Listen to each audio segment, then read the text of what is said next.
Please stand for the jurors.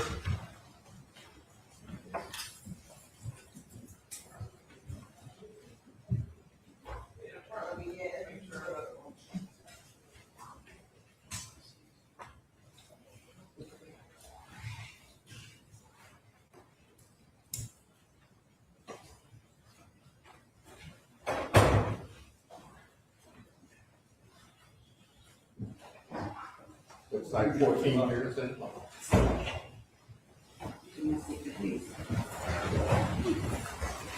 Okay, and Mr. Jenkins, if you maybe back up a question or two, and you will proceed with your direct examination. When we took the break, we had spoken about the question was, you know, what made you warn Dr. Parker, right? And do you remember answering about what did? Let me ask you that. What made you warn? Yeah, I don't object. There's been no testimony. I believe you just said warn Dr. Parker. There's been no testimony of that nature. I'm sorry. I apologize, Judge. Let me withdraw that. That's correct. I need to rephrase that question. That's correct about that. The question was, at some point later, do you tell Ms. Zwerner to keep an eye on JT? Did you? Yes. Okay. And what happened to make you give that warning to Ms. Zwerner? So the girls had reported to me, they come up to me as I was passing right after they came in to say that he had a gun in the bag.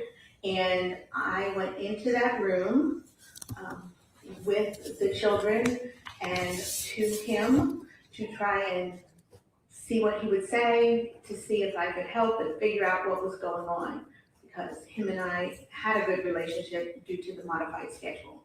Okay. And without telling us what you or he said, did you at that stage get any information about a gun out of him?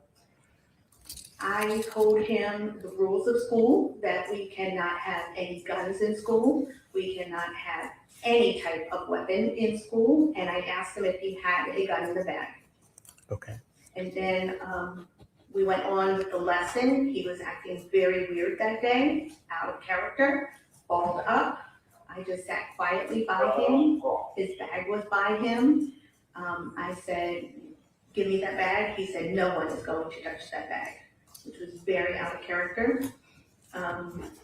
He also was talking about one of his friends at the time. You're not, here's the objections to what you testified as well, what JT said. So sustained damage is kind of the narrative. Can you ask another question? I can. Thank you, Judge. After you had observed these things with JT, did you talk to Dr. Parker?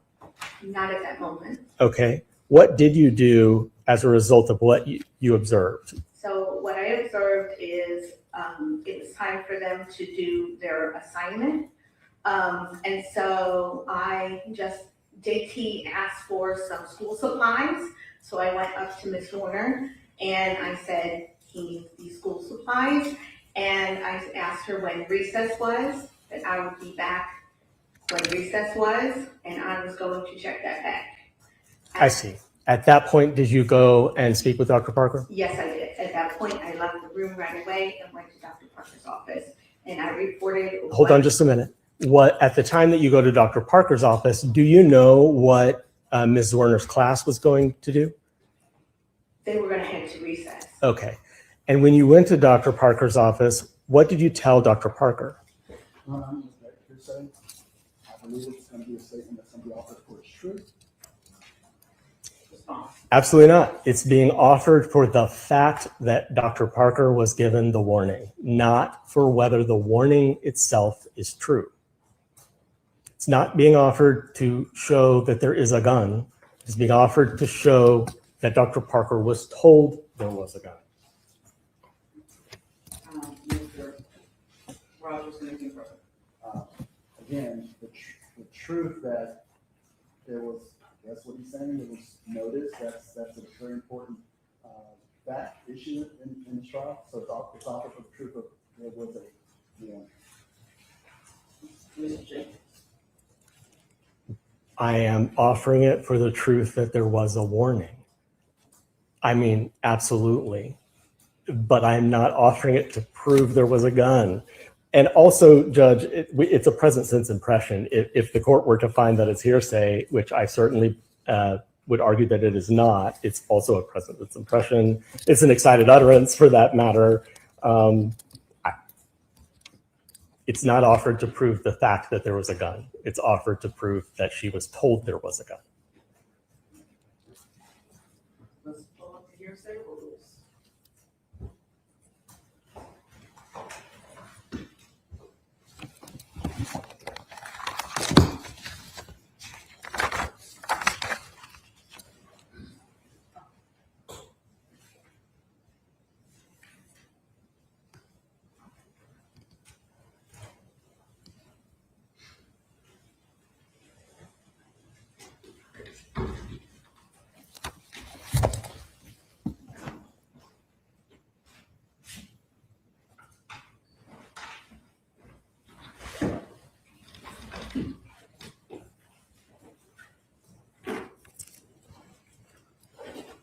Judge, if I could direct the court to a particular rule and section.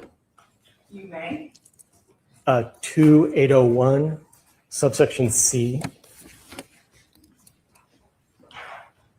which reads, hearsay is a statement other than one made by the declarant while testifying at trial or hearing that is offered to prove the truth of the matter asserted.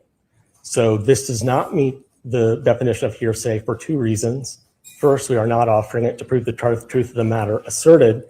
And second, the declarant is testifying at the trial. The declarant in this case is Ms. Kovac.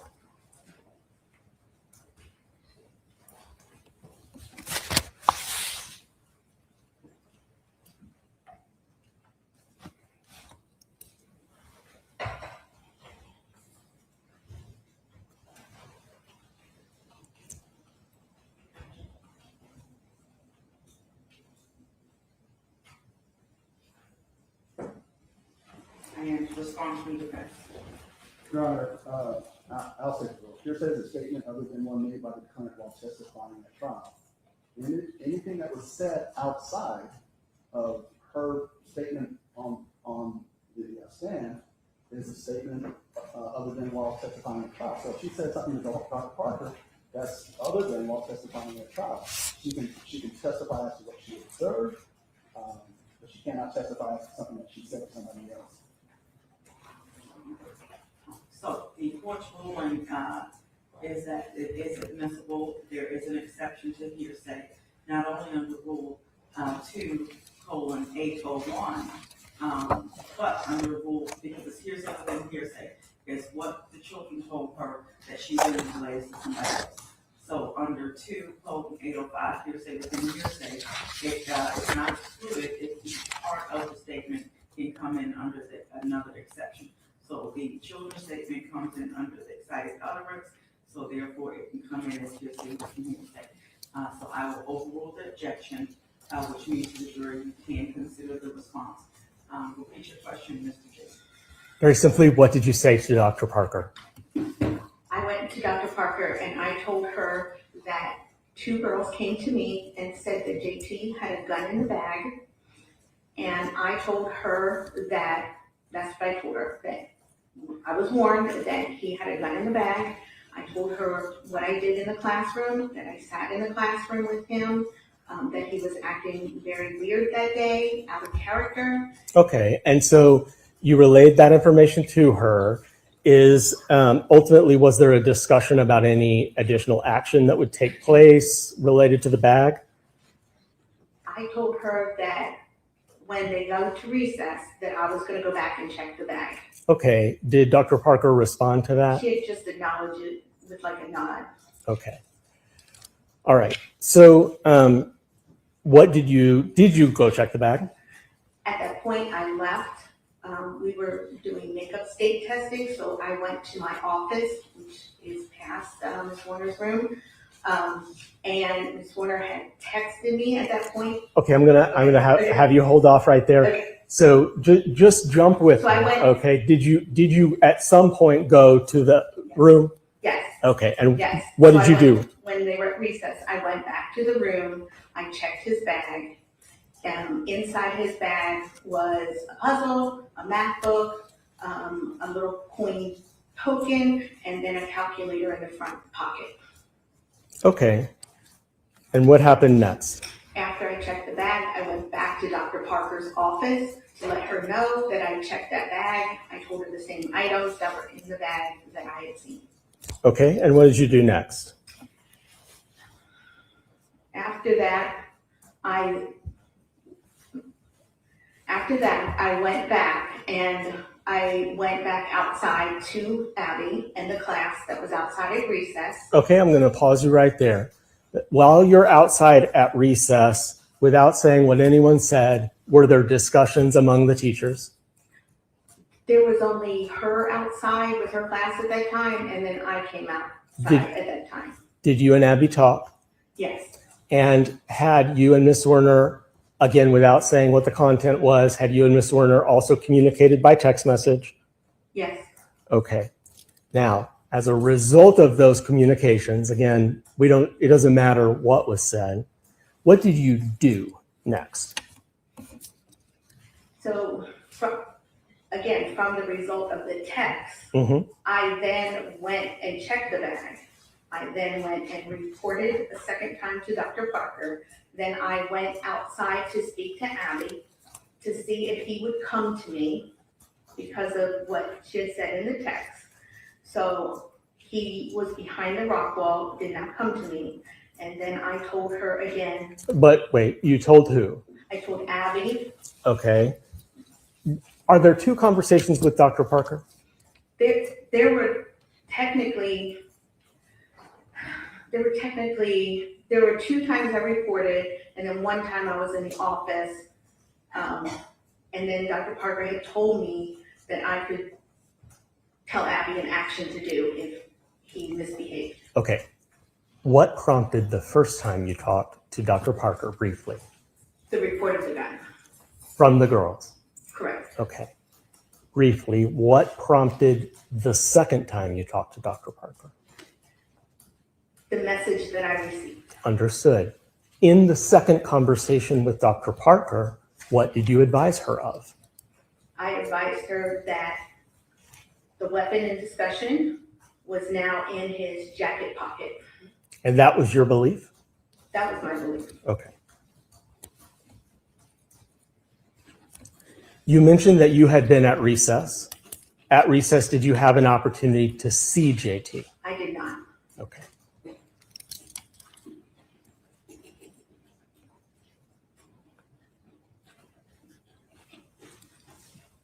According to your understanding at the time, what was the protocol for teachers or faculty members to follow when they believed there was some sort of crisis developing? According to the Richneck handbook, we were to report to our administrators. Your Honor, I'm going to object. Hearsay, talking about something in the handbook, it's not true. Response.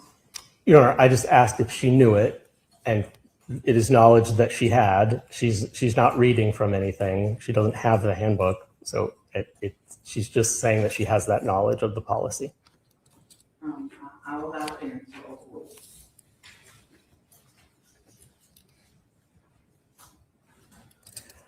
Ms. Kovac, I want to take you to the moment on January 6th that a gunshot has happened. Do you recall that moment? Yes. Okay. And what was your first thought and what did you do? My first thought was he had that gun, he shot it, and I walked in that room. He needed me By in that room, in Abby's room, room 11. okay. He And- needed me. Okay, hold on. Let me walk you through it. When you walk into the room, what do you see? I walk into the room, Abby is to my left, and I see blood on her leg. So I know she was hit. To my right, the children are running out and screaming, going across the hall to the open door. and he was standing right in front of me, arms crossed, legs spread, and cocky. Okay. At that stage, do you see a gun anywhere? I do. It's on the left, my left, slightly under the reading table. Did you go to justice? I went. I'm straight- sorry, JT. Mhm. I I went apologize. straight to him. He did not resist me. I took him by the wrist because I knew he shot left-handed. He's left-handed.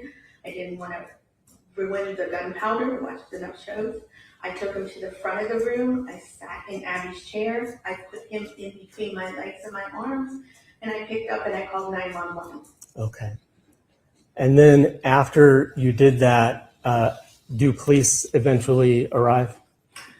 Eventually, it felt like eternity. Yeah. So when they arrive, what position are you in? Are you still that same? I'm still in that same position.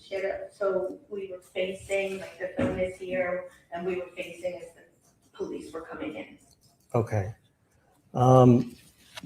And as the police are coming in to the room, what is going on with JT? What is he doing? You're not going to object to relevance at this point. It's not relevant to these proceedings at this point. What happened after the gunshot, and whether Dr. Parker is guilty of anything. We've gone beyond what's represented in this communication with the police. Your Honor, the statute contemplates the event. I'm sorry, there couldn't be anything more relevant. The event of the shooting and its immediate aftermath is precisely what Dr. Parker is charged with. The effect of her omission is what we're hearing right now. And so this is the very circumstance. It is the immediate shooting and its aftermath, and its after effects for these children. And what she's describing is a present sense impression of something that is occurring as it's occurring. So I will overrule the objection in terms of it's part of the incident and the immediate aftermath. Now the ongoing effects, there are going to be some limits on that. We can't talk about, I don't expect to talk about things more than 2 hours after this incident. Are you going past that? Not with this witness, Judge, but with children and families that experienced ongoing effects from the neglect, but not with this witness. Okay. And we'll take that up at a later point. But yes, you may continue with this witness and objection overruled. When police arrive, that's the part we're talking about. What is JT doing? He is in my arms, and they asked me if I was okay, and if he was okay, and we were both okay. He became more agitated and cussing up a storm, and eventually, he was just spewing cuss words, stating, that he. Your Honor, I'm going to again object to relevance here, and also the fact that this testimony is really more prejudicial to probative of any element of the offense. Any response? I think the court has already ruled on that.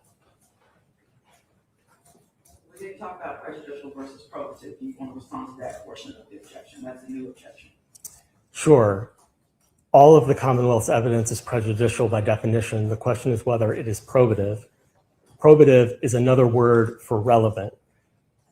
Dr. Parker is charged with neglect of children that caused a shooting, and the testimony is about the shooting and its immediate after effects while there is still a gun on the floor, while police are arriving. So it is relevant, it is probative, highly probative, and therefore admissible. So to the two-part objection moved against, the court overrules it. The first part I previously ruled, so I note your continuing objection. As to the second part, prejudicial versus probative, it has to be, I think, substantially outweigh according to the admissibility standards in this case. Therefore, I rule it, I'm going to allow the testimony, you may consider it. Do you need him to repeat the question? No. Okay, you may finish your answer. Okay, he was in my arms, he was getting agitated, he was cussing. I told him Mrs. Kovac does not like that language. He turned, gave me the finger, and then when I turned my head back, he punched me. My glasses went off, and I said that I was done, and I turned him over to the police. Okay, and at that point, did you leave the room? At that point, I did leave the room. Okay, thank you. Now, Ms. Kovac, if you know, were police wearing body cameras while they were in there that day? I knew that the one police officer said that he had the body cam on and got the whole transaction and my assault on the body cam.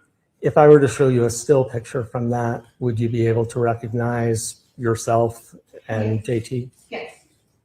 Judge, I'm going to ask permission to show that to the witness at this time. Okay.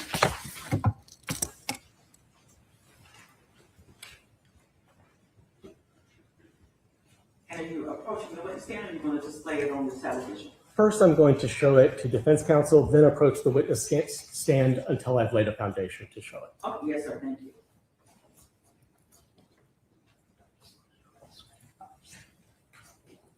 May I approach the witness, Judge? You may.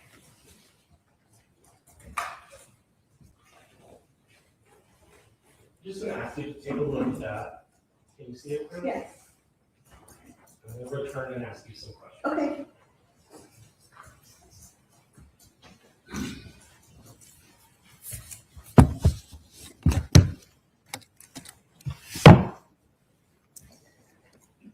Ms. Kovac, having had a chance to look at that still frame, does it depict you in the exact setting and circumstances that you've just testified to? Yes. Does it appear to you to be a fair and accurate representation as a still of a moment of that interaction you just described? Yes. All right. Judge, I am going to move to admit this into evidence as Commonwealth's one. It is a video that is approximately 2 minutes and 51 seconds. It depicts the things about which she has testified. Your Honor, she's not showing video. She was showing effectively a picture that showed her sitting with this child in her arms. There's no way, based on that, just seeing a picture, that she can properly authenticate that video. So what we need to do is exclude the jury, let her see the video, and then she can testify that what that video portrays accurately describes what her permanent is. Right now, just based on a picture that doesn't authenticate, effectively it's a picture that doesn't authenticate the video.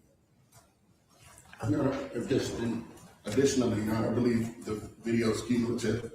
And again, it's just shown to prejudice Dr. Parker. It's the prejudicial value substantially outweighs any probative value that a video of the interaction would have.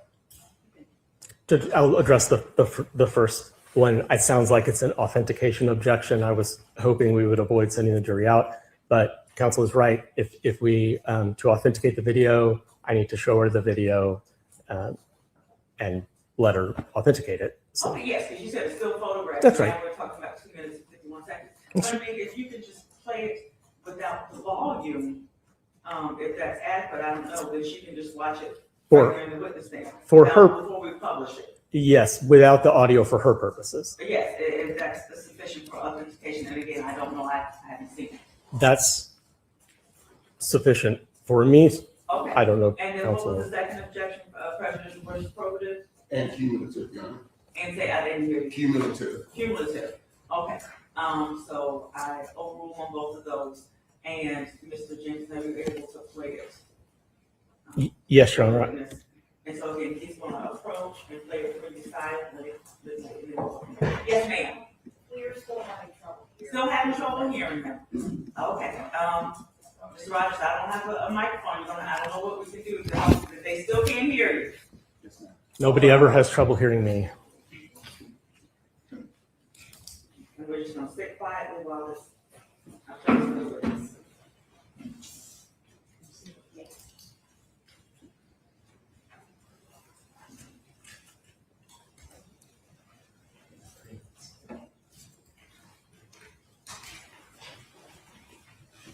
and while she's watching that, should she be able to state that it's a fair and accurate representation, are you gonna put it on the big TV? That is the plan. Is the podium turned on? It takes about 2 minutes to, warm up. It is on. I Okay, tested it that's what I earlier. was gonna say. I was gonna say, get it started, if it's not started. It looks like someone has changed the TV since I tested it earlier. Though, Okay, 'cause so it's- let's find the right source. Input.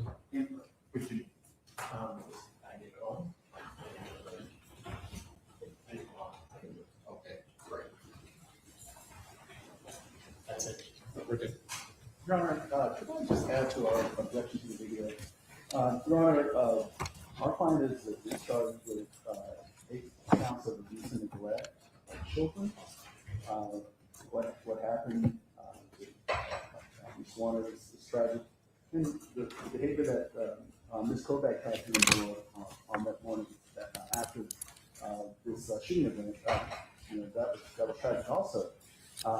But I believe she testified that the shot was fired. She turned around and went into the room, and as she was going into the room, the children were leaving the room. What's your objection? There were no children present. They weren't at the moment that she's about to testify, there were no children that were subject to abuse and neglect. Okay, this sounds like emotional strike, so I'll hear that too. Okay.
Okay, may I approach, Your Honor? You may.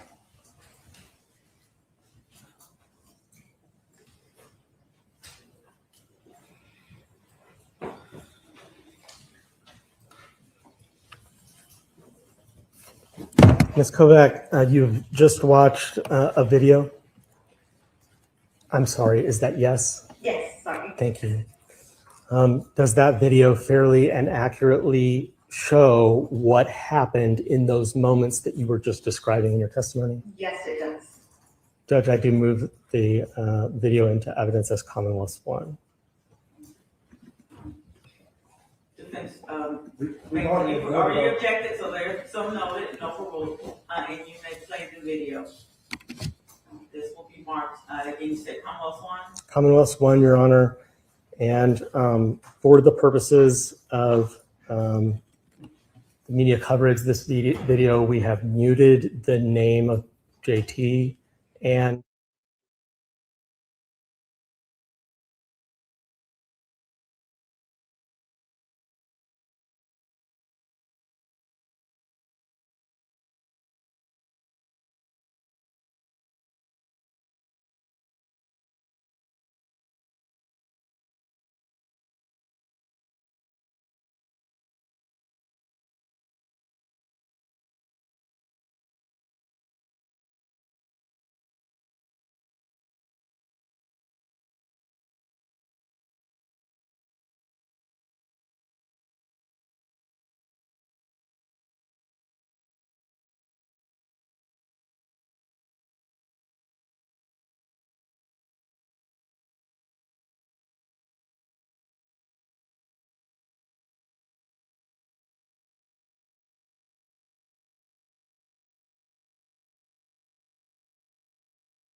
Judge, I'll provide what the court has ruled to be a Commonwealth 1.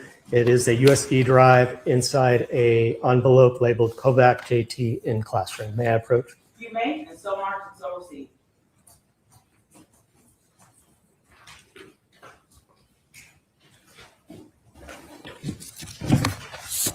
Thank you, Ms. Kovac. I don't have any more questions for you, but please answer any questions from defense counsel.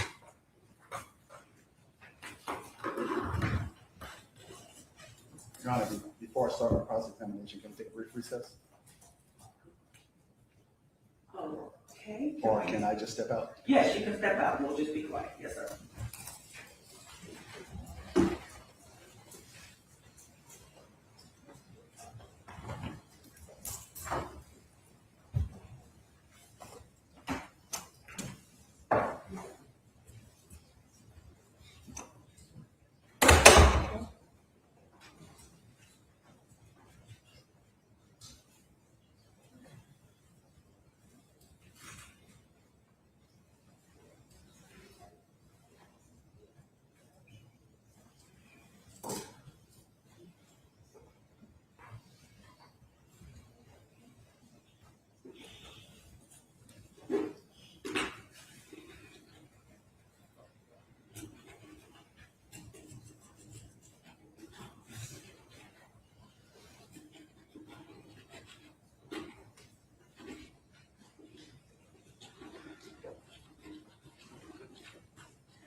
witness ready to proceed with cross-examination? Yes, ma'am. All right, please do.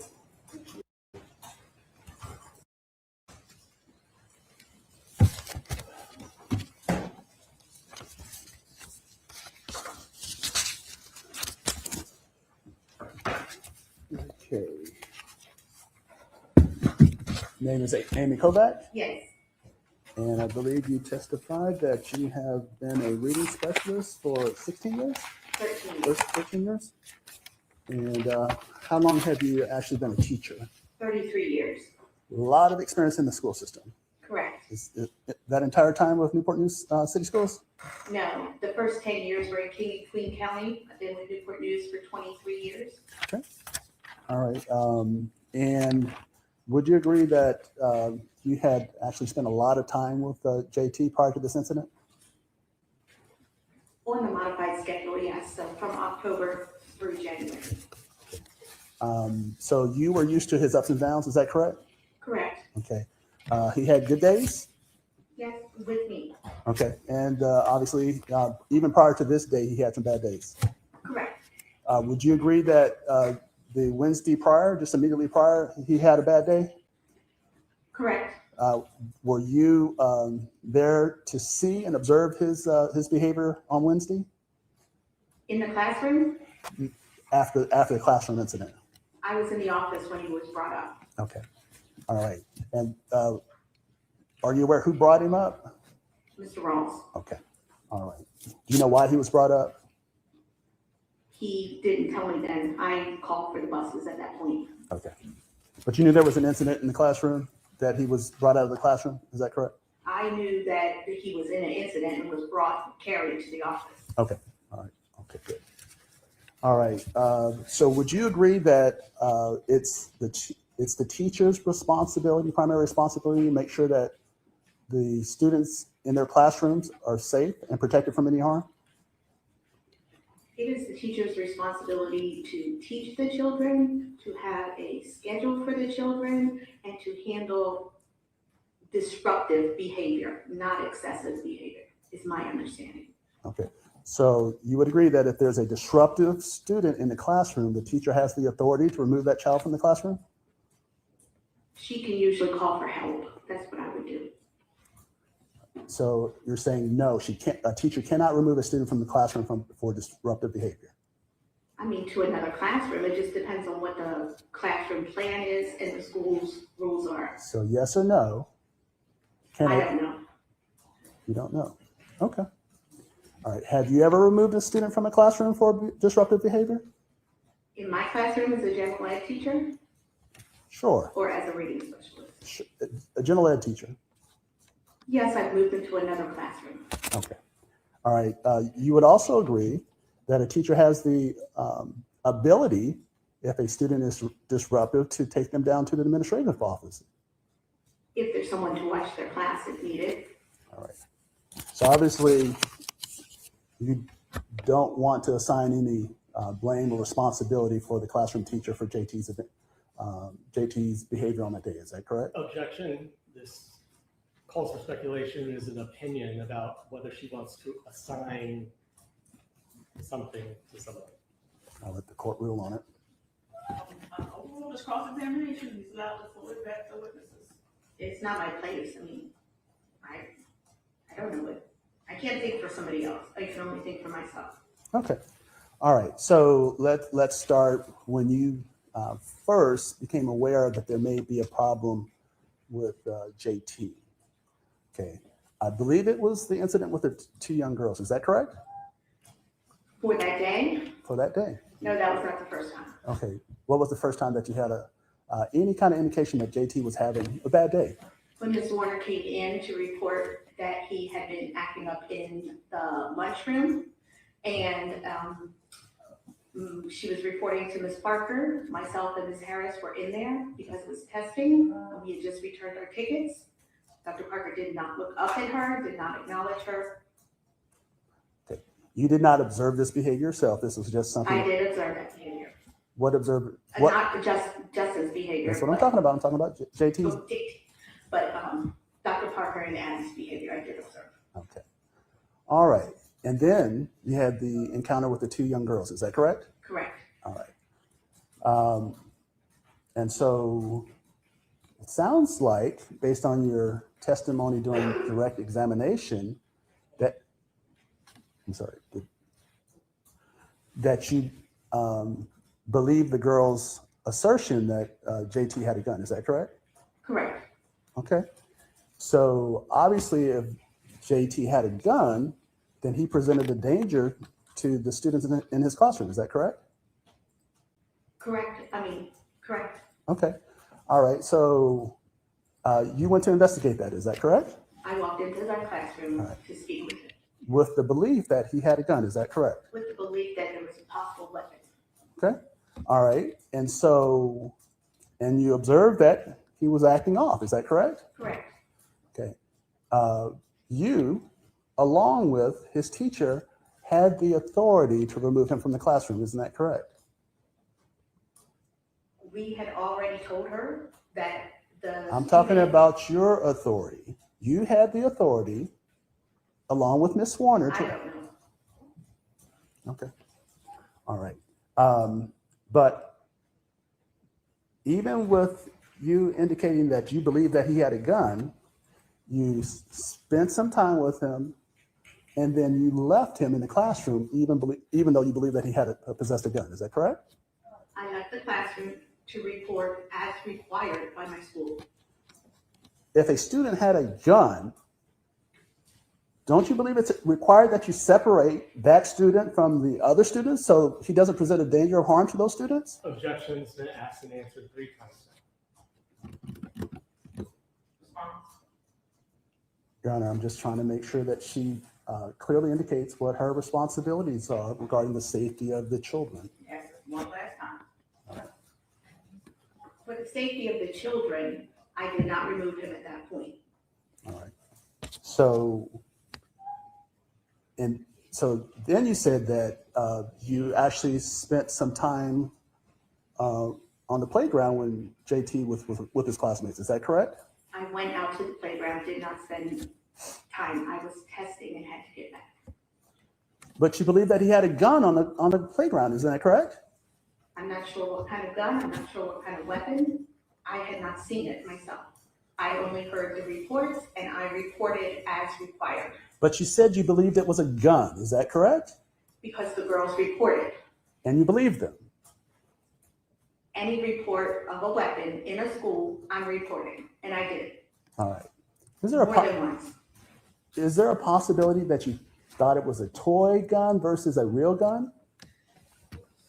My personal thoughts are my personal thoughts, so Did you express to anybody that you thought it was probably a toy and not a real gun? yes, after the incident, the police have it on police cam. All right. That was my thoughts while I was in shock. Okay. So you believe there was a real gun, and then you left the other I student. did not know if it was a real gun or not. That's when I was in the room with him. So you didn't believe that he had a gun. Objection, Your Honor. He's misstating her testimony over and over within his questions. Response, Ms. Rogers. Your Honor, she's trying to have it both ways. She indicated on direct examination that she believed he had a gun. Now that I am assigning her responsibility to her, she's trying to say that, well, I don't know.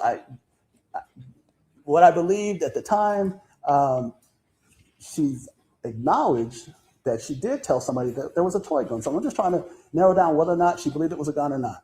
Okay, your objection, flushing that out is what, Mr. Jenkins? It's that she has already said the answer. She has already said that it could have been any kind of gun she didn't know. And he keeps restating her testimony differently than that. He keeps saying, you believed it was a gun. And she keeps saying, I didn't know if it was a gun. Well, I think you switched to her stating something different purportedly on the body cam that now it's a toy gun. And again, strong cross-examination, vigorous cross-examination is fundamental of our justice system. So overruled, you may proceed, Mr. Rogers. Your Honor, may I address one other issue? Yes. I'm hearing in the courtroom gallery commentary coming over my right shoulder. I just think the gallery needs to be informed that they're not. Okay, and I can do that. And I heard something, I just couldn't tell the direction. I need absolute silence from participants in the courtroom. We cannot comment, we cannot bolster, we cannot suggest our opinions in any way, and please govern yourselves accordingly. This is an open public proceeding, but if people are disruptive, they will be asked to leave. Comments are considered disruptive, and I can't close this courtroom. I'll ask everyone to govern themselves accordingly, and I think the sheriff will start keeping an eye out for that when he was. So sheriff, if anybody is making noise, please escort them out. Thank you. All right, please proceed, Mr. Rogers. Thank you, Your Honor. So it sounds like now you're saying that you weren't sure if he possessed a firearm. Is that correct? What I'm saying is, the girls reported that there was a gun, And you believe them? and I, Yeah, let her finish her response, Mr. Rogers. I acted on the report. Children were 6 years old, first grade. I acted on the report. I went to see what was going on with him. I did not look in the bag. I did not touch the bag. I was in the room. When I left the room, I went and reported to my administrator. Did you leave that? Are you finished your response? Yeah. Okay, next question. Did you leave that room believing that there was a gun? I left that room believing that there was something in that bag. Something that potentially presented a threat of harm to those And children? this is ask and answer, Mr. Rogers. All right. Next question. All right. Move on. All right. And then let's talk about the playground. Same thing, right? You knew that JT was out on the playground, is that correct? Correct. All right. You said that you didn't visually see him yourself, but you knew he was present, is that correct? Correct. Okay. He was out there with his classmates, is that correct? Correct. All right. Miss Zwerner, his teacher, was out there, isn't that correct? Correct. Okay. There was nothing that prevented you or Miss Zwerner on that playground to separate JT from the rest of his classmates. Isn't that correct? No. All right. So you said that you searched his backpack. Is that correct? Correct. Okay. After you searched his backpack, did that dispel any fears that you may have had that he possessed a firearm? No. Okay. So you continued to think that he potentially had a firearm. Is that correct? Something. He had some kind of weapon. When you say some kind of weapon, are we talking? We're still talking gun because that's what the girls reported. I did not know what was in that bag. So are you holding out the possibility that it's a toy gun? I'm not sure what it was. Yes or no? It could have been, yes. All right. So if it was a toy gun, We still report and we still investigate. I got you, but it's not a toy gun is not a threat of harm to the children. Isn't that correct? If there is a report, it is required by the state that you report. Do you And understand I my did question? report. I do understand your question. Okay. Does Okay, it? hold on, for everybody. We're gonna lower the temperature in the room. So the objection would be non-responsive, because she did not answer your question. She answered a different question. Can you repeat your last question, Mr. Rogers? Do you believe that a toy gun presents a threat of harm to those students? He couldn't. Yes, yes, it could. Okay, explain. How in the world a toy gun could A present a... BB gun, a water gun, I said, any kind. my question was... She answered the question. What's the next question? Okay. So you consider a BB gun as a toy gun, is that correct? It's a gun. You report for any type of weapon. I reported it. All right.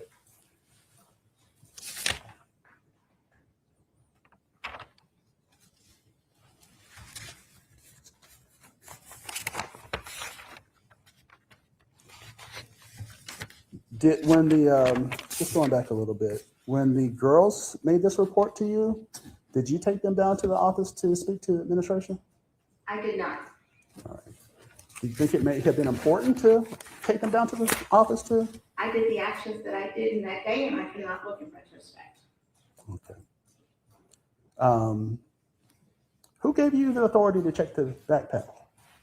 According to the crisis plan, we are allowed to. We just cannot check your body without permission from the administrator.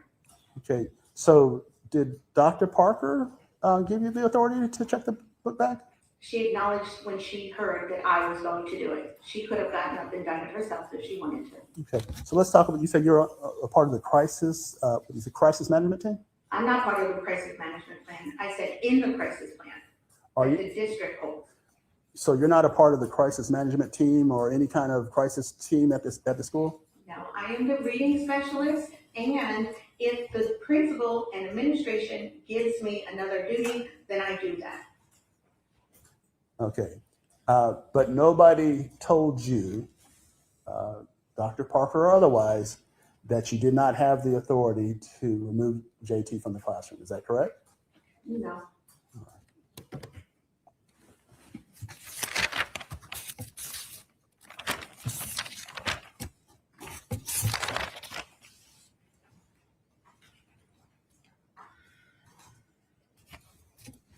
When the police arrived and you were holding JT, were there any students in the classroom? No. Okay. At what point did the students leave the classroom? When I was walking in, they were coming out. Okay.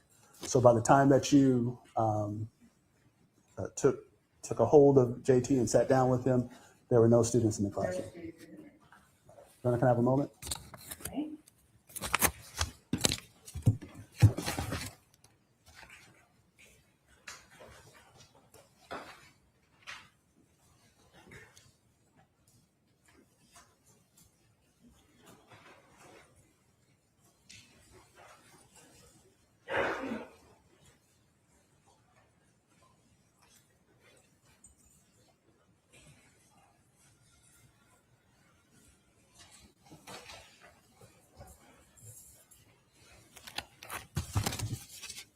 After the firing of the firearm by JT,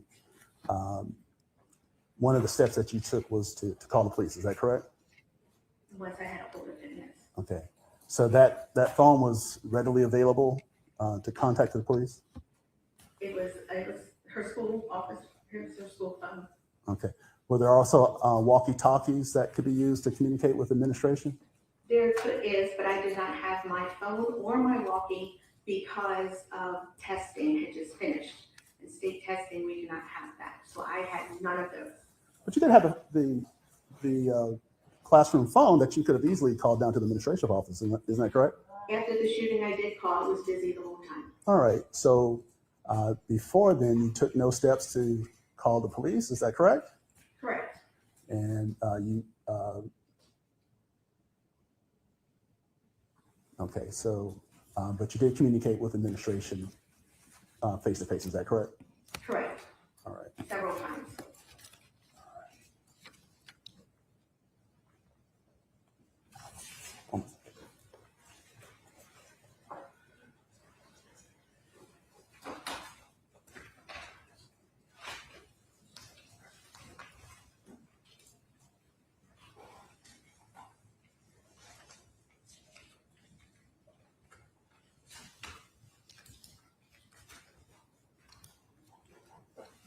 After the incident, did you have communications with Dr. Parker? Yes. Okay. You understood that she was very upset about what the things that occurred on that day. Is that correct? Well, first of all, I was in shock that day. I did speak to her. We were considered work friends. So I checked in on her. I asked her if she called her husband. I asked her if I could use her phone to call my husband. Okay. And you indicated to her that the events that had occurred on that day were unfortunate. Objection, hearsay. Okay, so go ahead, finish your entire question, and then I'll move on to that.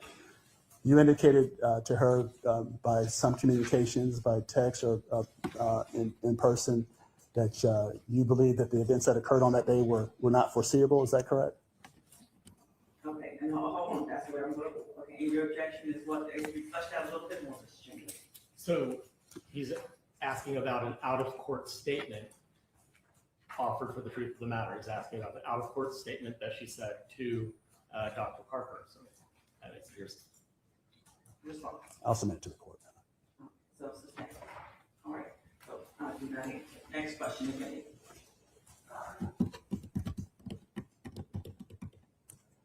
Okay. And so just briefly going back to the backpack. So you searched it, didn't find anything that you believe presented a danger. Is that correct? Not at the time, correct? Yep. Okay. Did you observe at all JT on the playground? Did you observe what he was wearing? Anything? Anything No. that he may have had in his pockets? No. All right. I'm going to check with my co-counsel one more time, and then I'll think I'm done.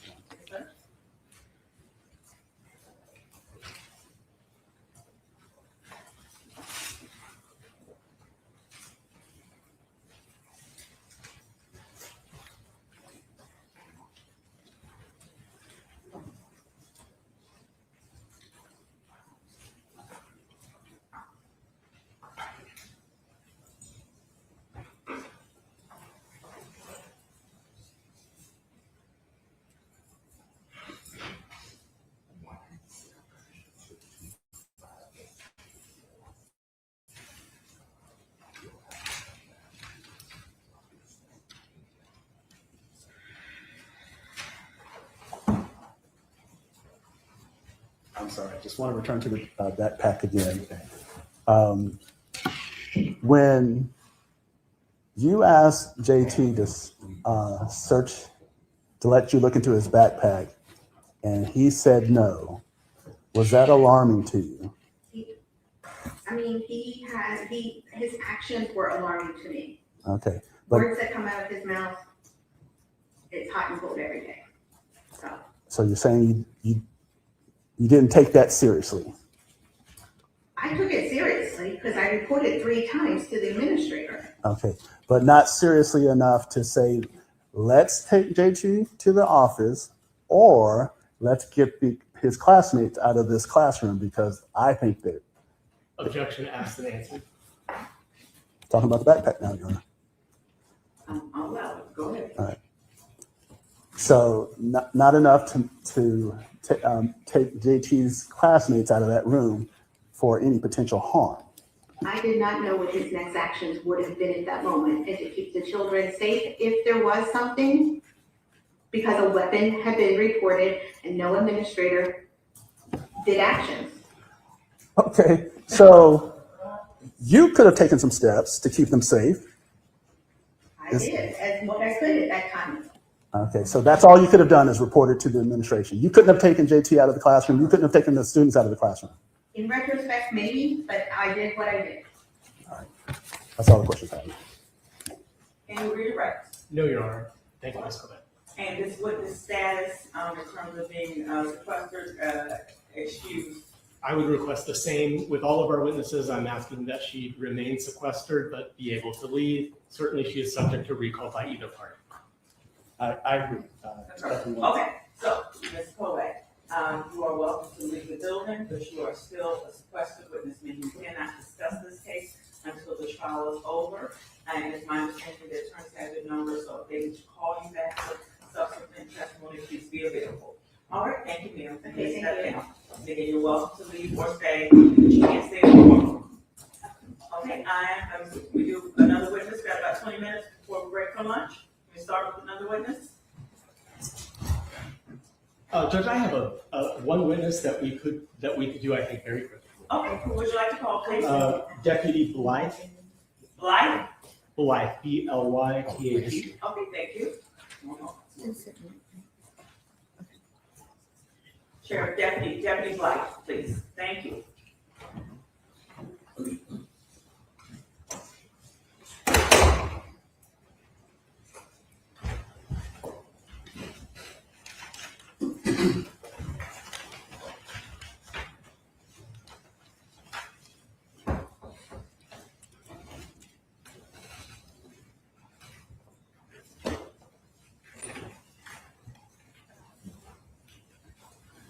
Good morning, sir. Please stand in front of the clerk and get sworn in. Do you swear affirm the testimony you're about to give is the truth, whole truth, and nothing but the truth? I do. Okay, please take the witness stand. Watch your step. You may adjust the chair and microphone.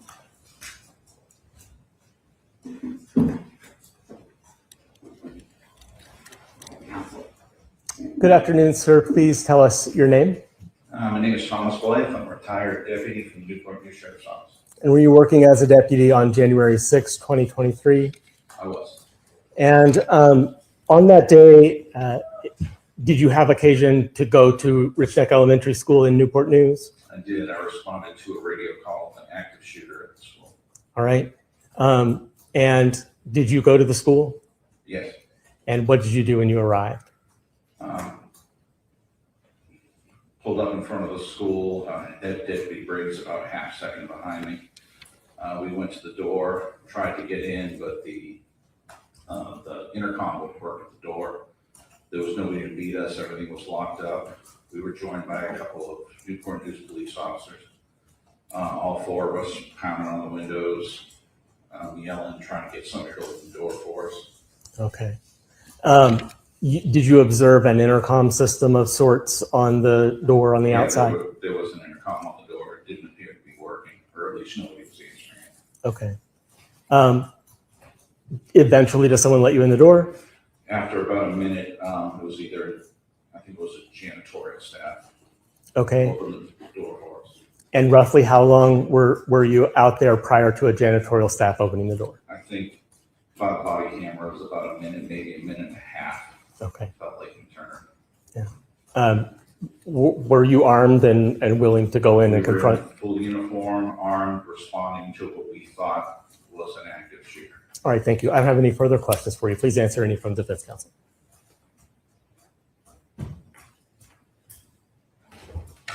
No question, John. Thank you. Does Detective Blythe need to remain? No, I actually, if there's no objection, I think he could be released. Yes, so we would like to release him from recall. Okay, to confirm defense position. No objection to him being released. Okay, so thank you, Detective, for your testimony. And being released means you are welcome to stay in the courtroom or you may leave. Thank you, sir. Thank you, Your Honor. All right, next witness. Judge, my remaining witnesses may take a bit more time than that one. Do you want to go? I would like to start. Yes, please.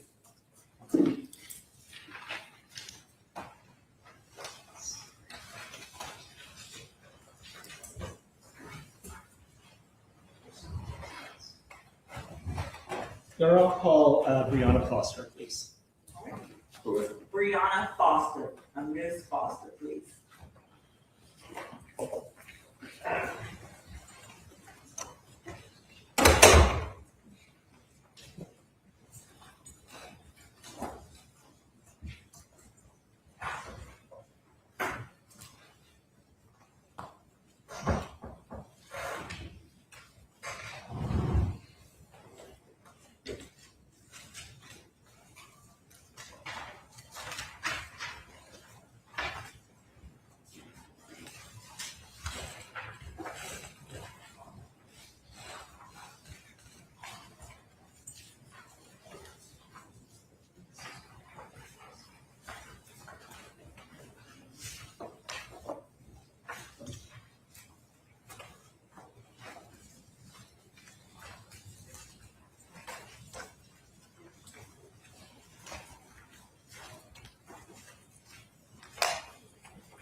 Good afternoon. Please stand in front of me to be sworn in. Okay. Do you swear or affirm the testimony you're about to give is the truth, whole truth, and nothing but the truth?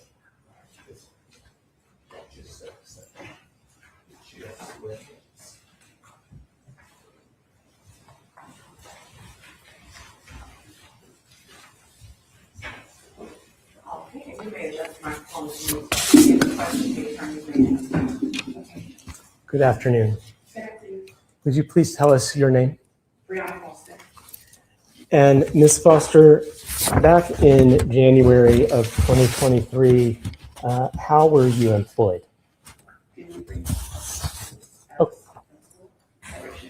Okay, I'm going to ask you to speak up a little bit. It can be kind of hard to hear. Did you say that you were did you repeat? What you said? And I was employed with Newport News Public Schools as a principal. Okay, and what school were you a principal at? Richneck Elementary. Okay. Ms. Foster, if you know, had your school at Richneck Elementary adopted a crisis and emergency management plan? Yes. And if I were to show you the plan, would you recognize it? Yes. Okay. Judge, may I approach? You may. Yes, yes.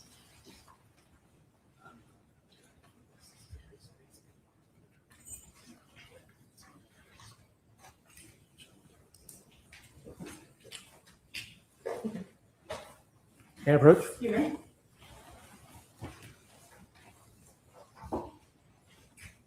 Just take a look at that document there, and I'll ask you some questions about it. You don't have to say anything about it at this point.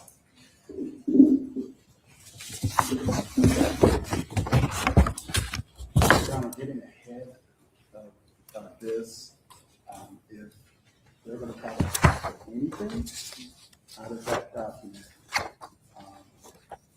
it's gonna be offered for the truth of the matter asserted, and I'm going to be objecting to that document as is.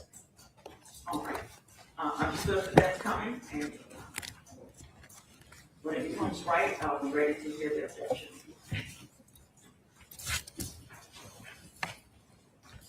Ms. Foster, just let me know when you've had enough time to look at that document.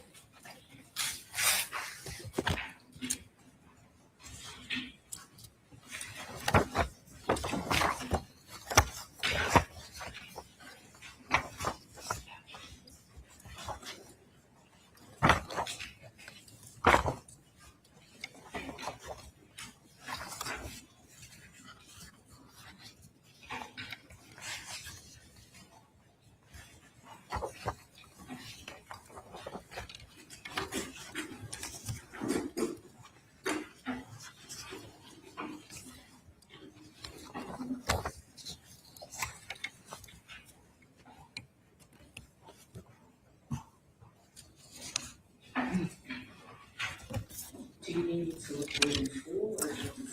My question is going to be, is that a fair and accurate copy of the Richneck crisis management plan as you remember it? I cannot answer that in full, but I remember if that is a very accurate representation. Understood. I'll take it back.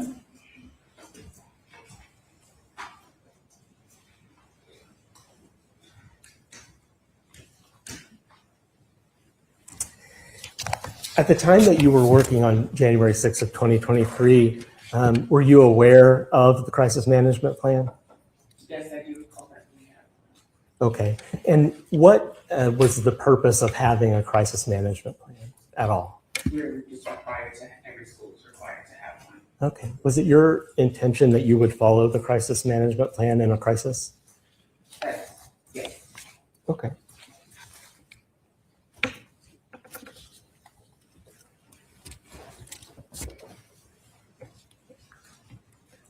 I want to take your attention then to January 6th of 2023.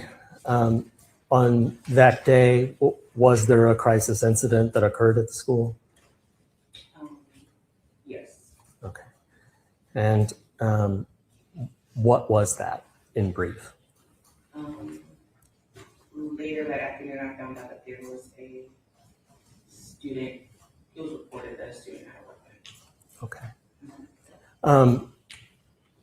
At any point, was there a critical incident that required police to show up? Would you mind clarifying what you mean, how? Did something huge happen on January 6th of 2023? That's the whole reason we're here? Yes. Okay. And what was that? That a student shot his teacher. Yes. So I want to ask you, prior to that moment, the moment of the shooting, Yes. had anyone... Your Honor, I'm sorry, I'm going to object to her response to the question that she actually observed the incident.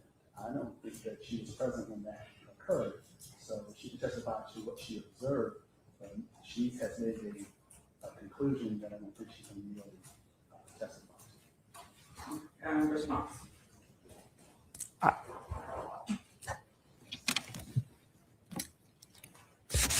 Judge, it's the incident for which we are here. She's the principal of the school. She knows what happened at the school that day. I'm just trying to orient her in time so that I can ask a question. So I'll overrule it as receiving that posture as to why are you here in court today? The incident that brings you in court today. Not that she observed it or anything Yes. further than that without further questions in the testimony. Thank So you. what's your next question? Prior to that event occurring at your school, did anyone tell you that JT or anyone that there was a weapon on campus? Yeah.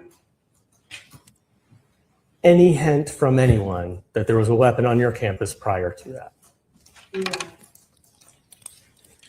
Roughly how many students attended Richneck at that time? And I don't mean on that day, but just the total number of students that would have been in the school. And you can give us an estimate. I truly not recall, but if I had to give you a number, maybe 500. Okay.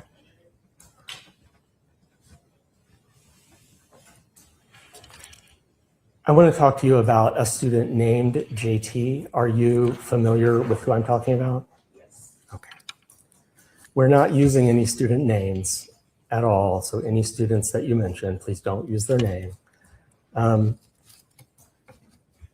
Had you personally, prior to the incident on January 6th, so earlier that year, had you personally had any issues with JT's behavior that you saw?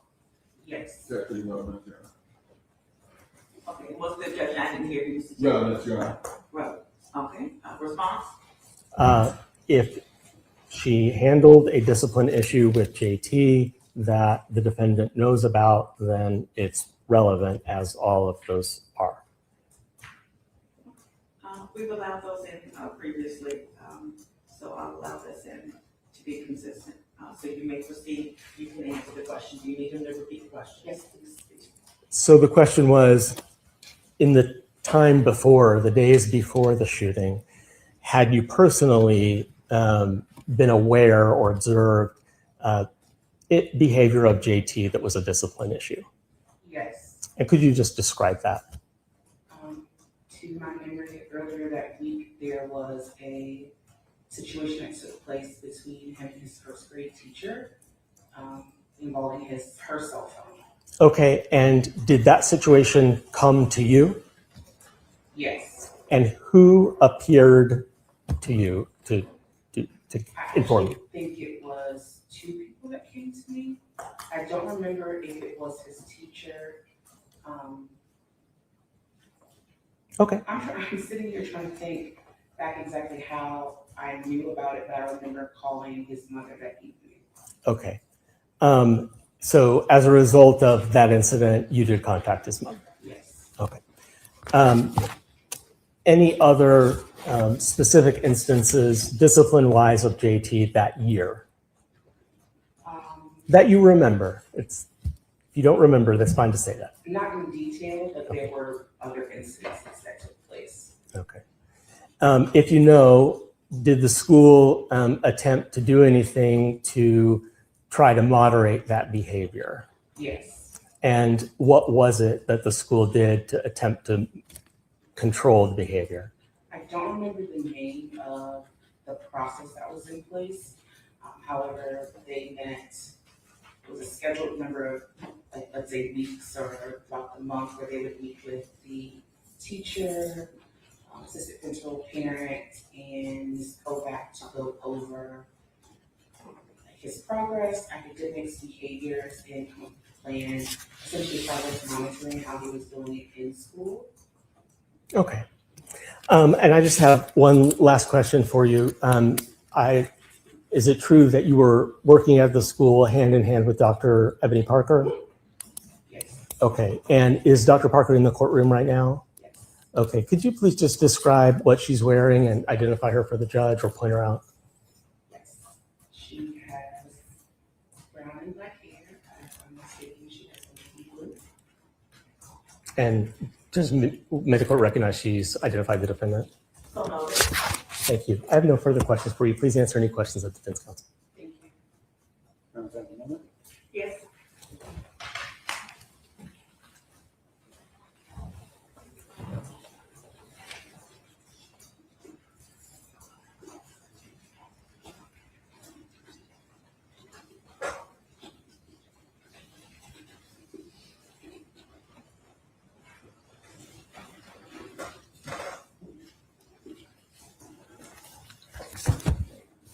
Good afternoon. How are you? Just a few questions. There was a crisis management plan in place. Is that correct? To my knowledge, yes. Okay. Yeah. All right. I'm sorry. So there was a crisis management plan in place. Is that correct? To my knowledge, yes. Okay. And if there were any type of crisis at the school, had you instructed any of the teachers or staff not to come to you with that crisis? No. Okay. Was it the policy of your school for staff members to bring problems to Dr. Parker and if whatever she said goes? Or were you ultimately responsible for the safety of the students at your school? To my knowledge, it's a joint. In my previous positions, it's hard to say, like ultimately I am as a principal, yes. Okay. So would you expect your staff members, if they weren't satisfied with whatever was brought to the assistant principal, that they should bring whatever that crisis or problem to you? Yes. Okay. Did that occur on January 6th of 2023? No. Could any teacher who had a disruptive student in their class, could they have brought that student to the administrative office? Yes. Okay. Would you expect them to bring that student to the administrative office? Yes.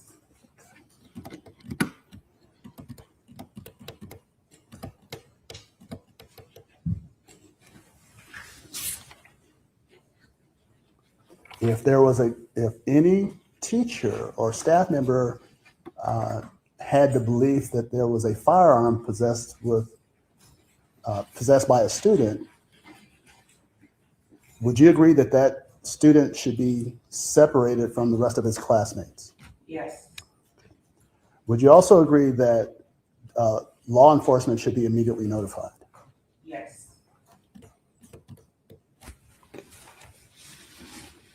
Before the shooting, as far as you know, did any of those steps take place? To my knowledge, no. Can I have a moment, Your Honor?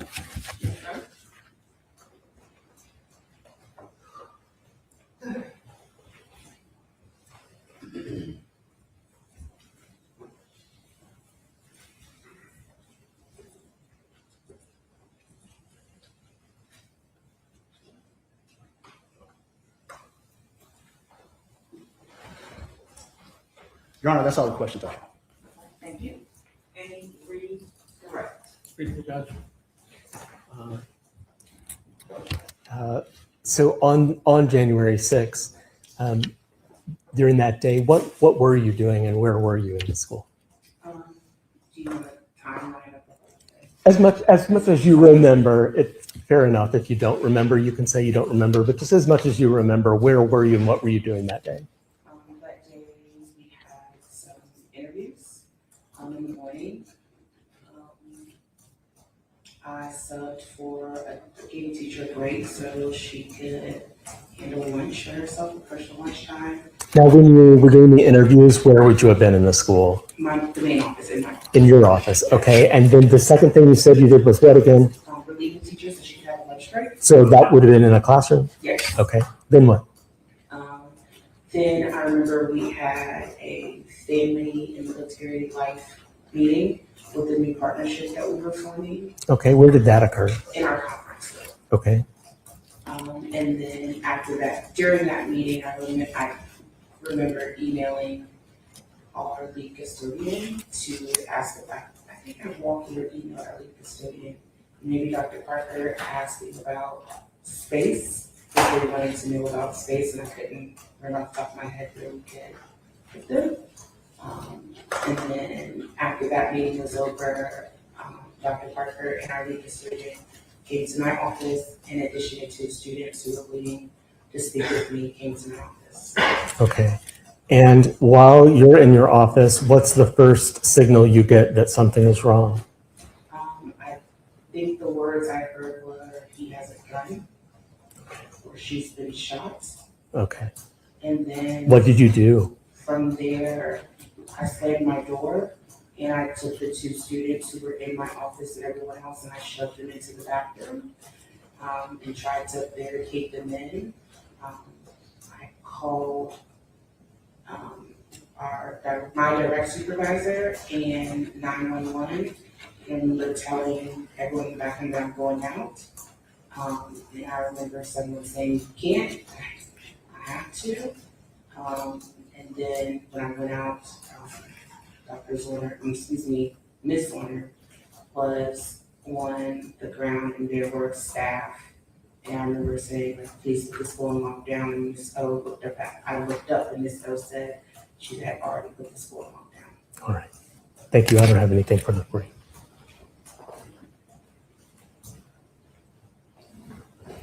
Your Honor, I don't have any follow-up. Thank you. And the status of this witness? I would ask that she be constructively sequestered and subject to recall. No objection to that, Your Honor. So, Ms. Foster, what that means is, they're done with their testimony for now. They may recall you to come back to the witness stand, but you don't have to physically stay in the building. Okay. So you may leave the building, just make sure that the contact information is good. So if they need to recall you as a witness, they can. You cannot stay in the courtroom. Okay. And you cannot discuss the case until it's over. And does that mean for the remainder of the trial? Or just- For the remainder of this criminal trial, until this trial is concluded, you cannot discuss your testimony. You are a sequestered witness, but we are not going to require you to remain in the witness room. So you can go about your day and be available if we need to call you back.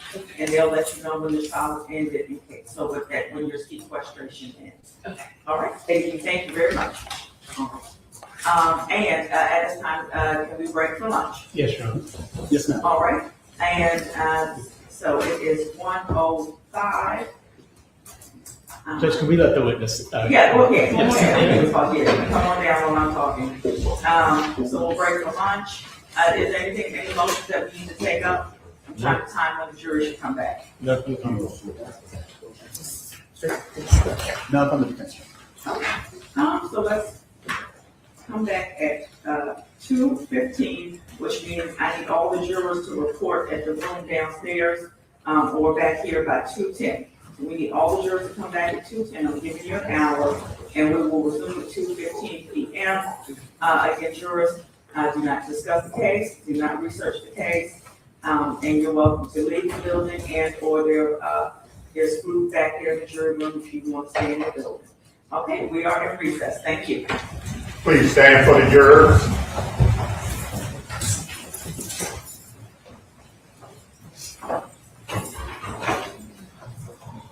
If you leave, it's going down.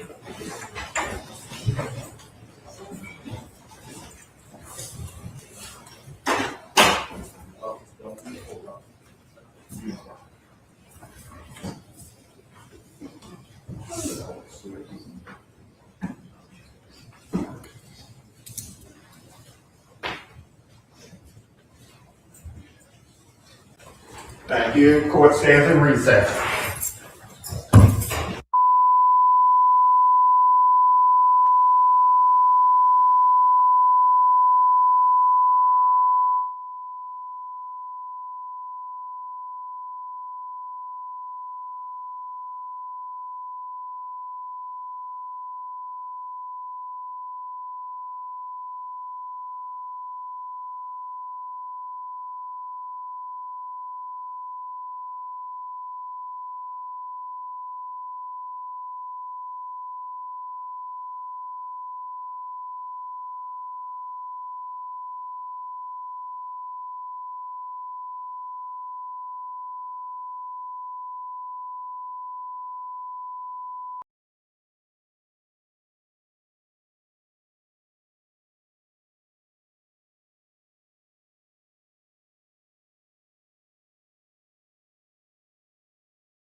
The case of Cumberland versus Parker after our lunch recess. Is there anything we need to take up before we bring the jurors back out? Nothing from the Commonwealth. I don't think so. All right, Sheriff, would you please bring the jurors back out?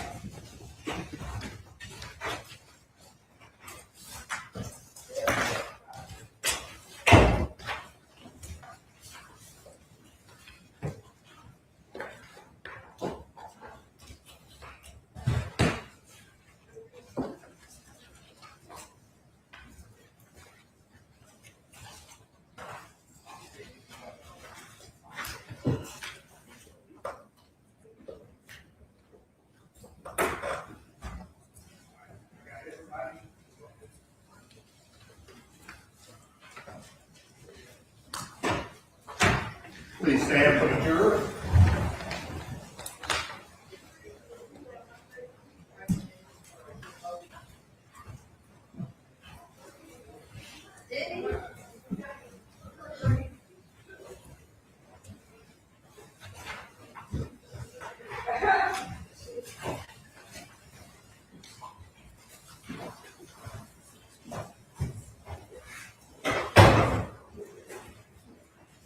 And I have 14 jurors in the box. You may be seated. Okay,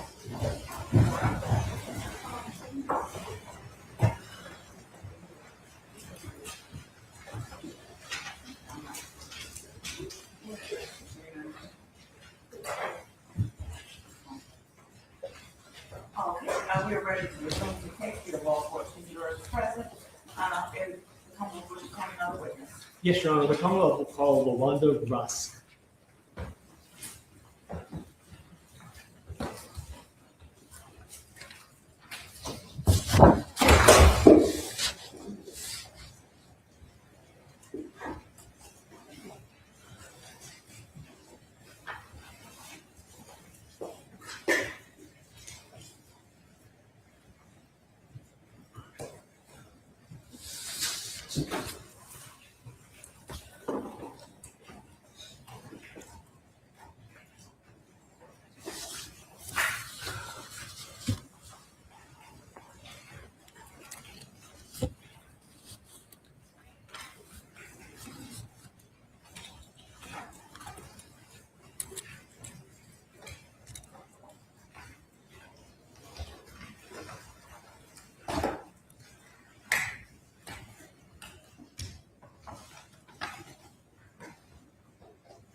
Good afternoon, ma'am. If you'd stand in front of Madam Clerk and be sworn.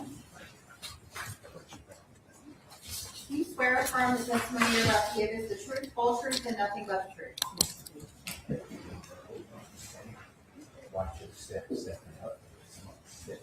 And you swear.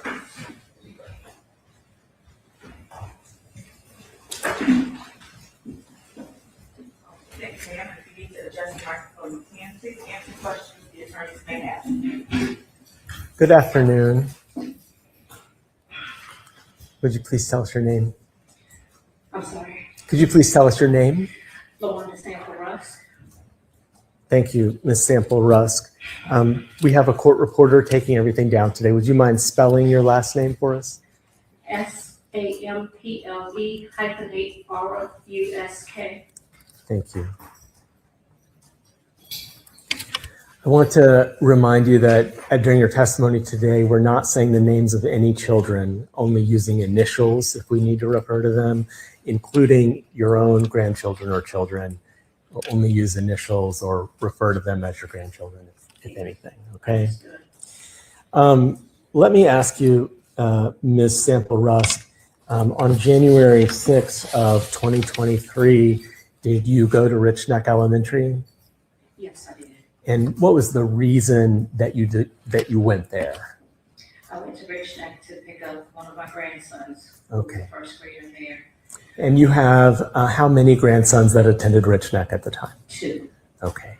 And when you got to Richneck, did you go into the office area? Yes, I did. And if you remember, who was in there when you first arrived? When I entered the office, it was the two receptionist secretaries. And there was a student sitting to the right when I got in the office. Okay. Do you know the names of either of the secretaries? I believe one was a substitute there because the other was on vacation. I'm not sure, but the other one was there all the time. And she goes by Miss O. Miss O. No, yes, Okay. I think it's I don't know what I think it's Olive. That's okay. Thank you. So we always call them Miss O because that's what my boys call them. Okay. Now, while you were there in the office, did something happen that took you by surprise? Yes. Can you just tell us what it was, what you saw happen? I was in the office for a little lengthy time because I was speaking with the receptionist. We were talking about cruises and different things. I'm sorry.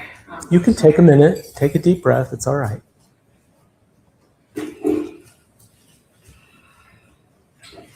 We were talking, and then a employee of the school, I don't know her name, I believe it's Miss Harris, I'm not sure. She ran into the office and she said, she yelled something about a gun or shooting or something like that. So I was still on the side of the counter where I should be as a visitor in the school. The receptionists were still at their desk. But when the teacher ran in, she ran in and went straight to Dr. Parker's office and closed the door. Okay, so the teacher went into Dr. Parker's office? Yes, the entrance from the office. Okay. Because there's an entrance to Dr. Parker's office from the main office. Understood. So, and to both the principal and vice principal's offices from the main office. So after that happens, what's the next thing you see happen right there where you are in the office? As she ran in to shut the door, we didn't have any information. And then, or I didn't know, I can't recall exactly, I can't recall verbatim, but we found out it was a first grade class. So you don't need to tell us what you heard, but really, or what you thought was going on, but just describe it visually. Like, what's the next thing that happens in the office where you are? Miss O jumped up, got on the phone, and she called whatever code they call out to the teachers over the intercom to let them know that there was something going on. Okay. I was a little hysterical because when I found out it was a first grade class, I was ready to go down the hall to find out what was going on because that's my kids down there. So Now, at some point, does another teacher come into the office? after that, we called the police, everything. Then, just as I was wearing a crossbody purse, just as I took that off and set that in my keys on the counter, I was gonna go down the hall. Before I could get out the door, Miss Zwerner comes into the office and she's holding herself like this. And I see blood on her hand. And so, by that time, when Ms. Zwerner came into the office, I had gone behind the main desk that we're supposed to be in. I was back there where the employees were there. I had stood behind there because I didn't know what was going on. And I took the little boy that was in the office, took him back. I said, look, you need to hide. I said, hi. I said, my name is Miss LaWanda. I got you. I said, you hide. The kid hit so good, I couldn't even find him after I really looked for him. But he was back shoved up under the one of the big copier machines. So let me ask you a question. So while you were telling him to hide, and where are you when you're telling him to hide? I I went to him. I walked from behind the counter, walked to him, took his hand, let him know. I said, my name is Mr. Wanda. I have a grandson here. I said, you're gonna be okay, but I need you to hide until we find out what's going on. And so I made sure he was secure. And then when I didn't see him, but I knew he didn't walk out the office, I knew he was secure. So at that time, after he got secure, where was Miss Zwerner, if you know? So I secured him before Ms. Zwerner came into the office. Thank you. He did not see any of that. Thank you. I So got him out of the way because I didn't know what was going on. He did not see any of that. I understand. So let's pick it up from that moment where Miss Zwerner, he's hidden and Miss Zwerner comes into the office. What do you see? Ms. Zwerner comes into the office and, well, before she came into the office, we locked the office door. After the teacher came in and went into Dr. Parker's office, we locked the door. We didn't know what was going on because I locked the door. I ran and locked the door. Then so when I saw Miss Zwerner, she came to the door and I had to unlock the door for her. She came in and she was holding herself and she said, I've been shot. She was very pale. And then as she walked into the front office to the right, immediately like side by side with the counter, there was a principal's door. Ms. Zwerner fell there. Okay, when she fell, I lost it. But I was trying to keep my composure because she fell out. When she went down the wall, there was blood on the wall. So I went to her while the secretaries were doing what they were supposed to do, whatever protocol is. I don't know. I'm not an employee. I cannot speak on that. They were doing whatever they were supposed to do to make everybody aware, get law enforcement there, whatever. Your Honor, I'm going to object to this testimony, this line of questioning. We are here again regarding Dr. Parker's actions and inactions on that day. This is beyond the time when Ms. Zwerner had already been shot by JT. I don't see the relevance here.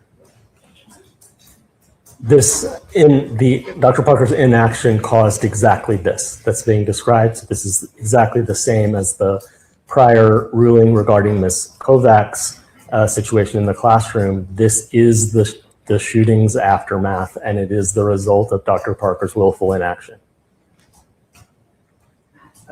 Again, how is that relevant? You're charged with child endangerment, and you're talking about the medical response and the response to the people that see that in the office. Is there still child endangerment happening right now that you're alleging? Absolutely.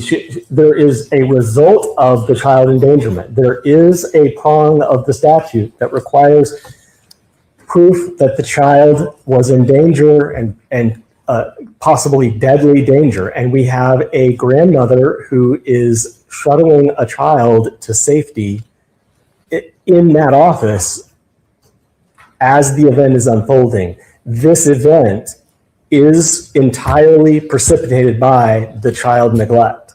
But for it, none of this would happen. So let's streamline it. It's going into narrative where she's just giving a narrative and not answering the question. Can you ask another question, please? Yes, and if I may just sort of inform the witness, I'm going to need to ask you questions. So just pause with me for a moment and we'll walk through it step by step, okay? Okay.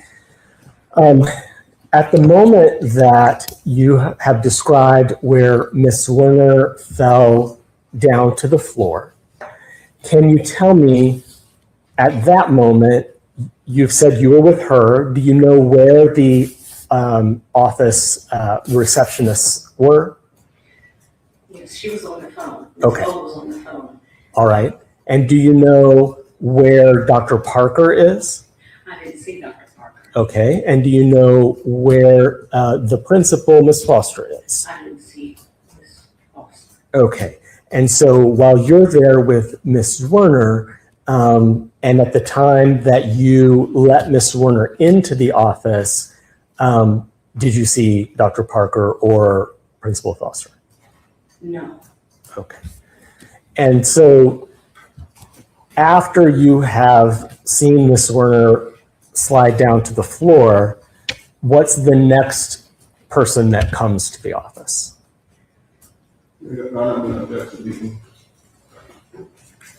Who is the next person that comes to the office is not a leading question. I think technically it is, because they're presuming that somebody else does come. Well, So can you rephrase it to who was the next person that comes to the office, if any? did anyone come to the office after that? I don't remember. Okay. I honestly don't remember. Did you ever see a police officer? Okay, now, I can speak on who came, but as far as the next person, Okay. and I want to be very specific That's with my answers to make sure I'm answering this correctly. Absolutely. Let me ask you a specific question. Did police officers come and attend to Ms. Zwerner? Yes, there was one officer I remember, I believe he was a sheriff's deputy. You don't have to tell us any more about it. That's good enough. And at some point, do you find the child who had gone into hiding? Yes, Okay. And at some point later that day, are you reunited with your grandchildren? yes, I was. All right, thank you. I don't have any further questions for you. Please answer any questions from defense counsel. Okay.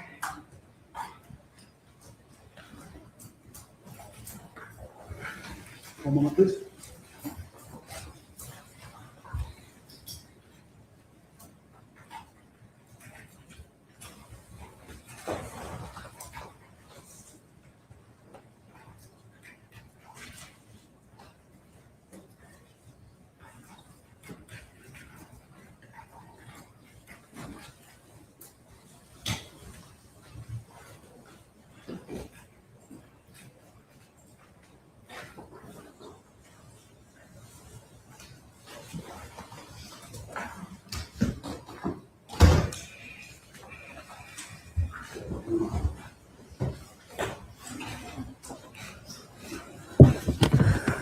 Good afternoon, Ms. Sample Rusk.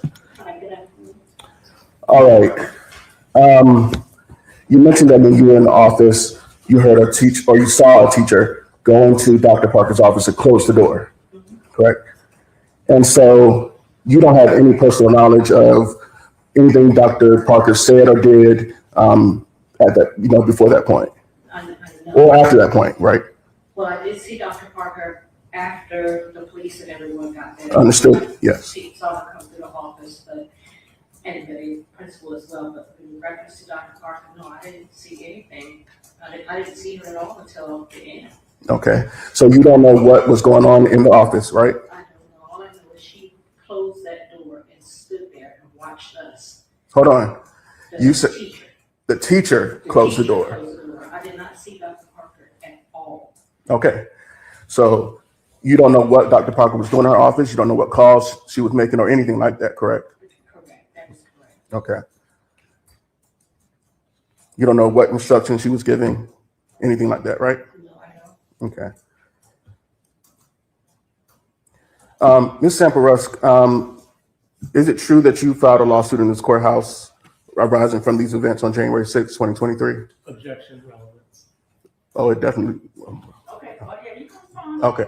It's definitely relevant and it goes toward potential bias, Your Honor. Okay, how's it not go?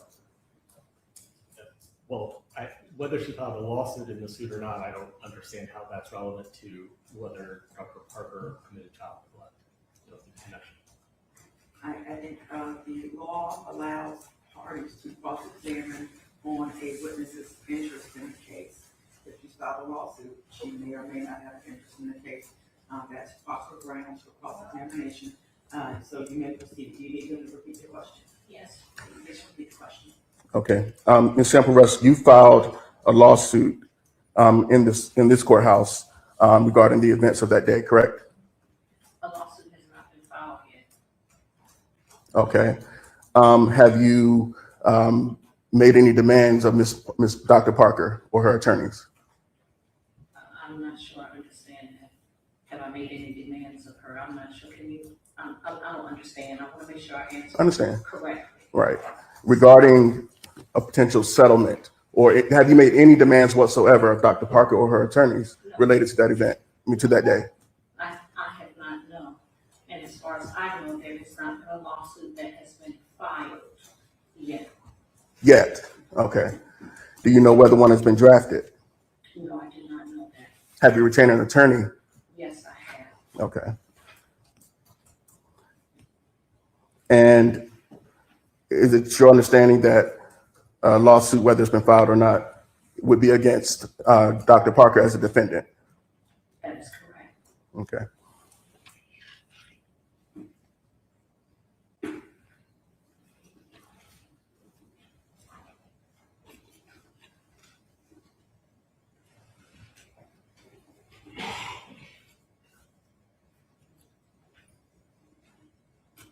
And before you came into that office that afternoon, you have no idea of anything that occurred before that point, correct?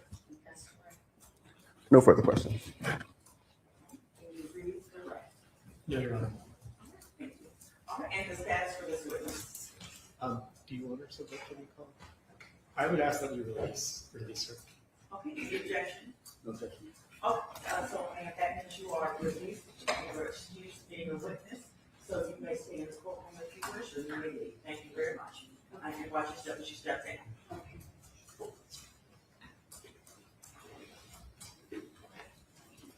The Commonwealth will next call Kelly Wells. Kelly Wells.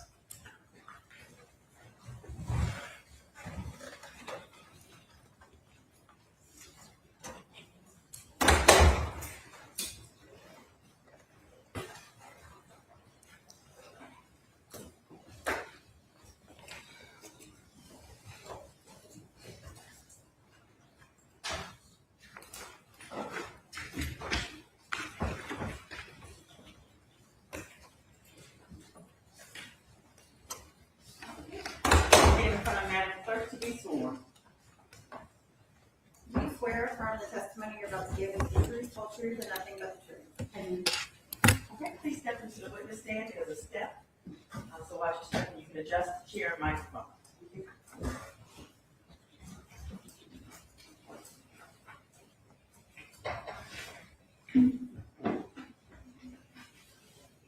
Okay, please proceed. Good afternoon. Would you please tell us your name and how you're employed? Good afternoon. My name is Kelly Wells, KELLY-WELLS, and I am a forensic specialist with the Forensic Services Unit of the Newport News Police Department. And as a forensic services technician with Newport News Police Department, what is your regular job? What do you do? I respond to major crime scenes, to include homicides, aggravated assaults, any death investigation that is unnatural or unexplained, and just anything else that is deemed needing forensics.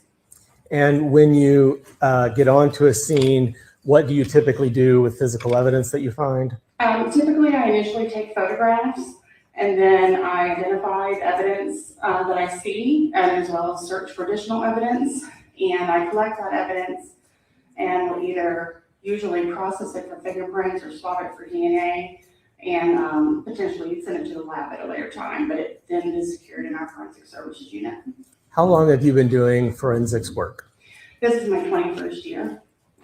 I want to direct your attention to January 6th of 2023. On that day, were you called on to go to Richneck Elementary School? Yes, I was. Is that here in Newport News? Yes, it is.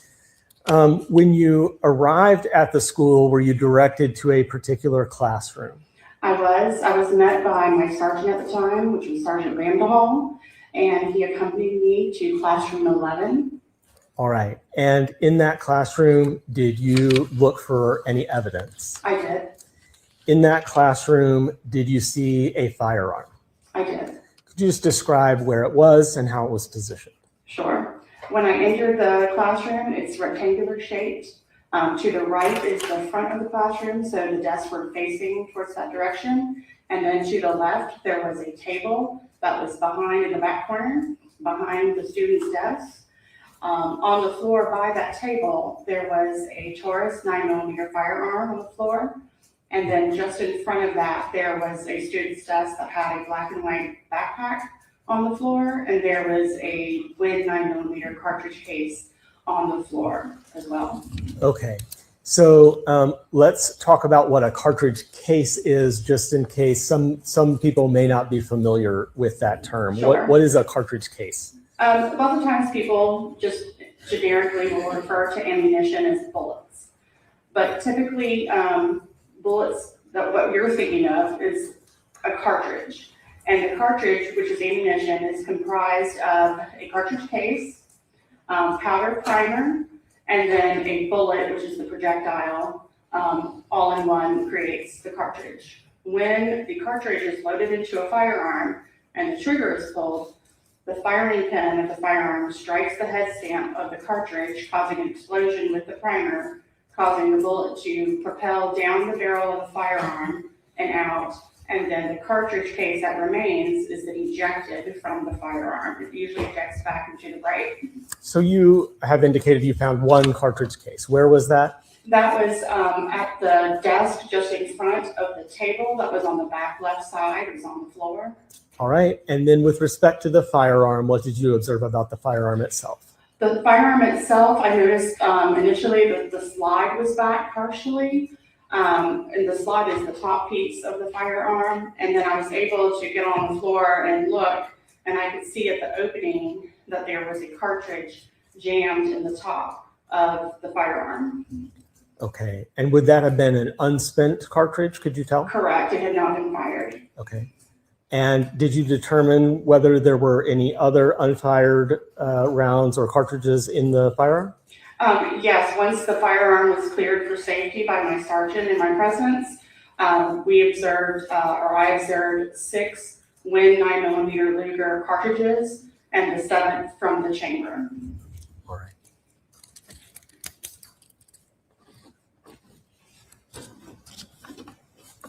Thank you, Ms. Wells. Please answer any questions from the defense counsel. Sure.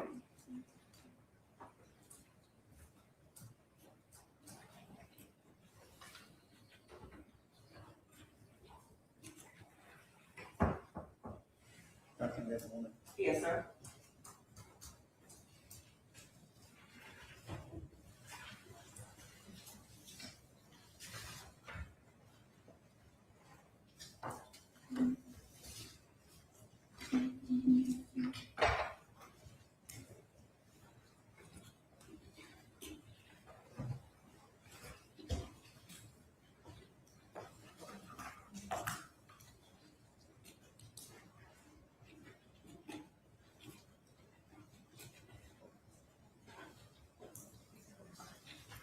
No, we don't have any questions.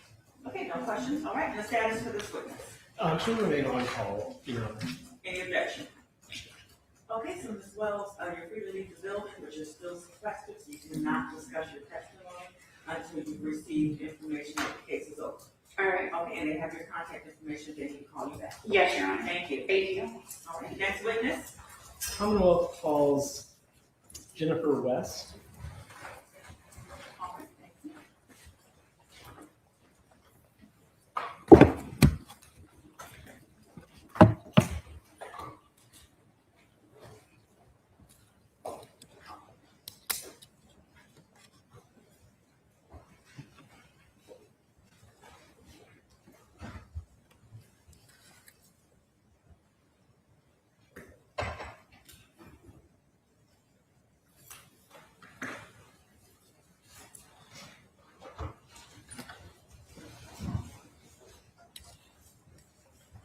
Okay. Please stand in front of Madam Clerk to be sworn in. I'm gonna get walk all the way around the front. Richneck, do you swear affirm the testimony you're about to give is the truth, full truth, and nothing but the truth? And Ms. West, please enter the witness stand right here. And as you go around the corner, there's a step, watch the step. You can adjust the chair and microphone. Please answer questions the attorneys may have.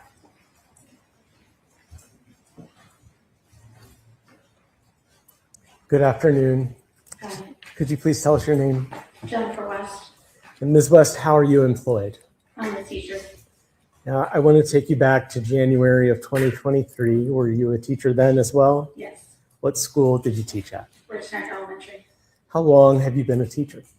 23 years, And what grade did you teach at Richneck back in January 2023? first grade. Could you help us understand where, if you know, do you know where Miss Zwerner's classroom was? Across the hall from mine. Okay. Taking you back to that January 6th date in 2023, on that day, based on, for whatever reason, did you end up observing a student named JT while he was at recess? Yes, And where was your class at that time? also at recess.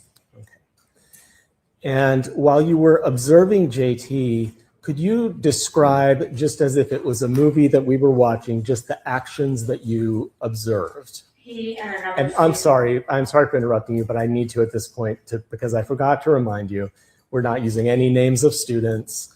You can say a student or you can use initials, but please don't say the names of any students. He and another student kept going behind the rock wall, and there's a large tree on the playground. They'd go back there and come back out, and I just was watching their interactions. Do you know the initials of the other student? RR. And do you know the initials of the JT. first? Okay. So describe for us what exactly JT and RR were doing in as much detail as you can remember. It's hard to remember specific details, but I did write down notes the day of, and I reviewed those before coming.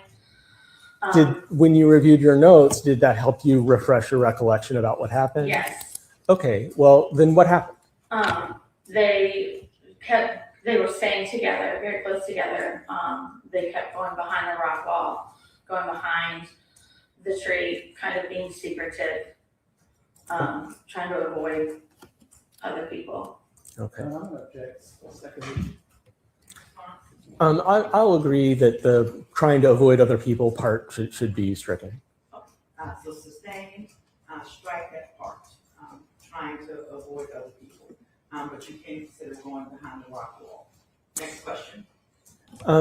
Ms. West, when recess ended, did you have a conversation with RR? After we got back in the building. Okay. And before I ask you to tell us what RR said, can you just describe his physical demeanor, how he appeared to you? So I asked him to come speak with me to ask him about what we had observed at recess. And before you tell us what he said, I just want to know his demeanor, how he appeared. He was visibly shaken, nervous. I asked him what they had been doing, and he said... Okay, hold on. Before you tell us what he said, I'll ask judge and counsel if we need to voir dire this witness.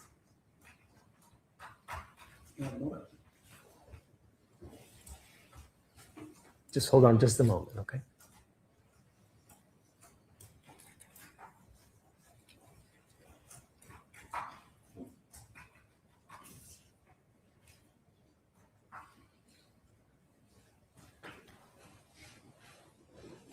Your Honor,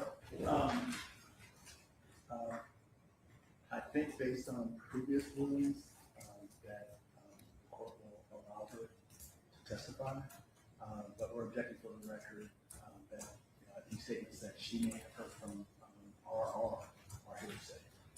Okay, you're continuing, your exception is noted, thank you. All right, you may proceed, Mr. Jenkins. Tell us what RR reported to you. He first said he couldn't tell me, and I reassured that he could. And he said, I can't. He said that he would hurt us, that he would blow us up. He was referring to JT at the time. And then he said that JT had a gun.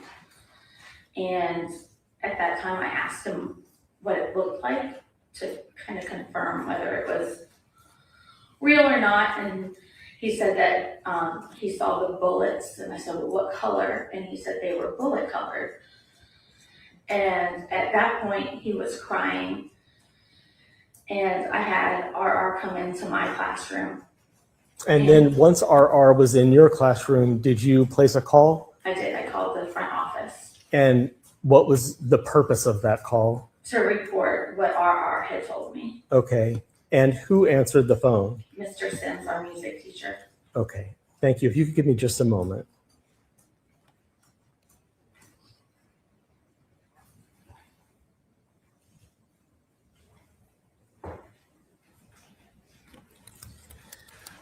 I want to now fast forward a little bit and jump forward. Later in the day, did some students come running into your classroom? Yes, I think it was just before 2 o'clock. Hold on. Can you back up from that for a moment and just walk us through what happened that you observed or heard in the moments before students came into your classroom? I heard a gunshot and I immediately knew what it was. And I went to my classroom door, opened it, and Abby's students came running out, and I ushered them into my classroom. And I could see that Abby was standing. She had just exited her room, and I could tell that her hand was bloody and there was blood on the floor.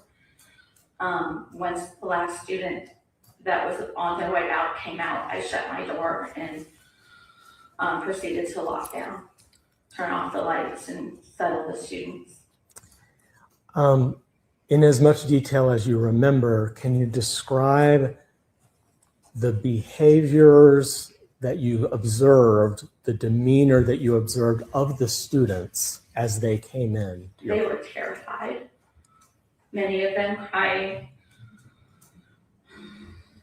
RR was situated behind me. I was sitting on the floor with the students around me, and he kept repeating, "I told you.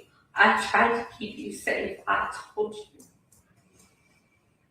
And I just kept reassuring. There were a few students who were trying to tell me what happened, but I didn't want my class that didn't witness it to hear all of the details. And I just kept reassuring them that we were okay.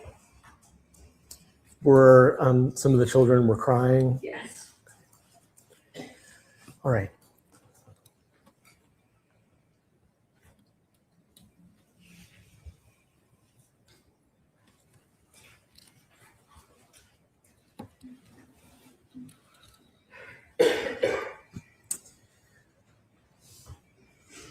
Ms. West, thank you for your testimony. I don't have any more questions for you right now. Please answer any questions from defense counsel.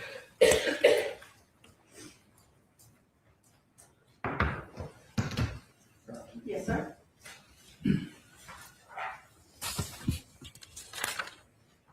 All right. Good afternoon. How are you? I'm okay. I understand that you're upset, and that's reasonable. Whose student was RR? Was that your student? No, that was Abby's student. Okay. Did you have a relationship with RR? Or? I try to have relationships with as many students as I can. So yes. Okay. And when you had contact with RR after recess, could you tell us again what prompted that? What I was observing at recess was RR and JT kept going behind the rock wall behind the tree. Okay. And I asked him to come tell me what was going on at recess. Okay. Did you,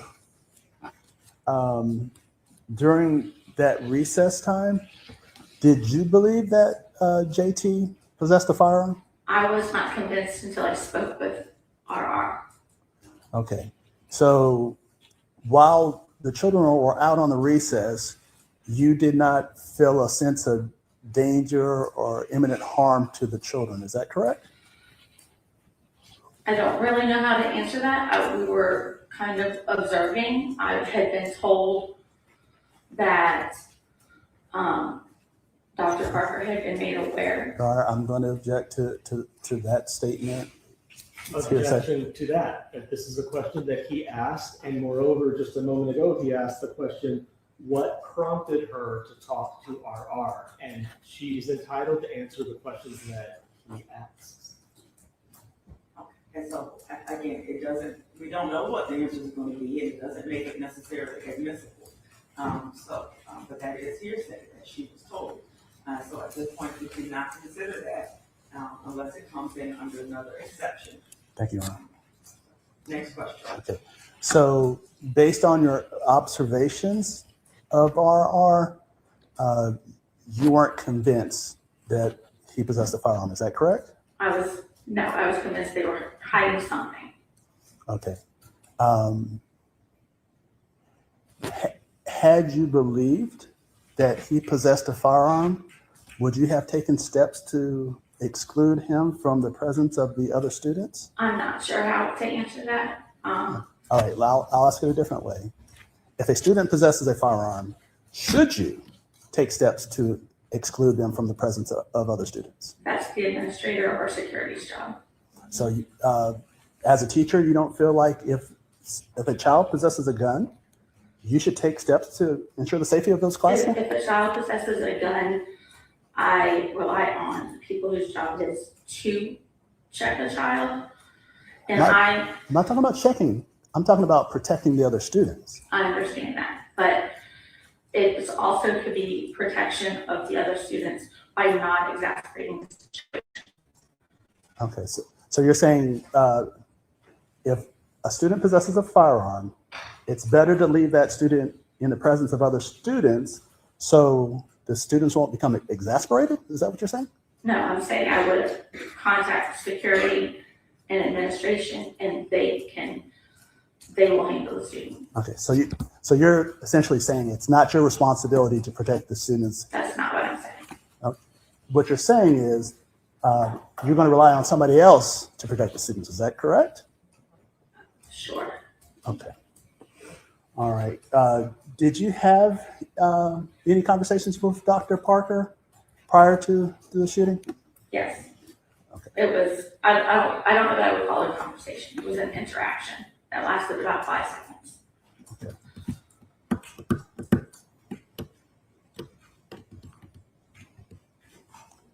Did you tell her that you believe that JT possessed a firearm? No, that was prior to my conversation with RR. Okay. Did you possess any means to communicate with the office while you were out on the playground? Based on my notes, there was a walkie-talkie. I personally don't remember having it in my possession at recess. I even can't remember what the protocol was that year because they've changed so much. Sometimes there's one walkie-talkie per grade level. At this time, every teacher has a walkie-talkie, but I do not recall specifics of the walkie-talkie that day. So you don't remember if you had one or if Ms. Zwerner had one? Or... I do not know. Okay. Do you remember if anybody, you or her, tried to make an attempt to contact the office while out on the playground? No, I did not. Okay, that's fine. So you didn't observe Dr. Parker's behavior or interactions anytime? Personally, no. Can I have a moment, Your Honor?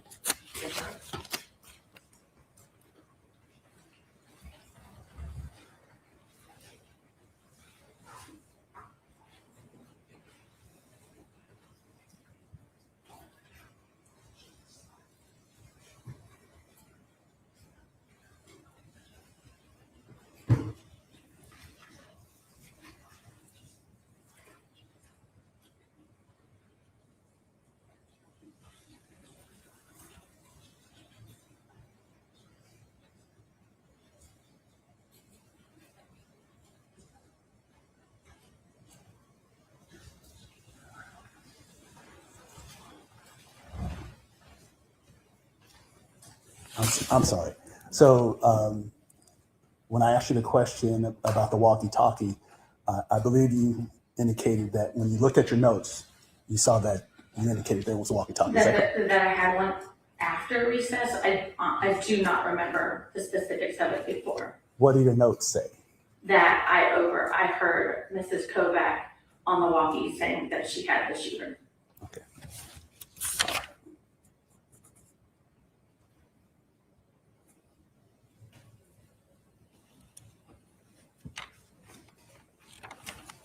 I think that's all the questions I have, Your Honor. Thanks, sir. Redirect? Yes, Your Honor.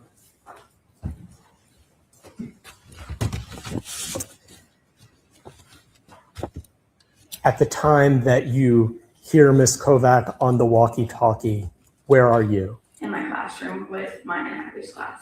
Thank you.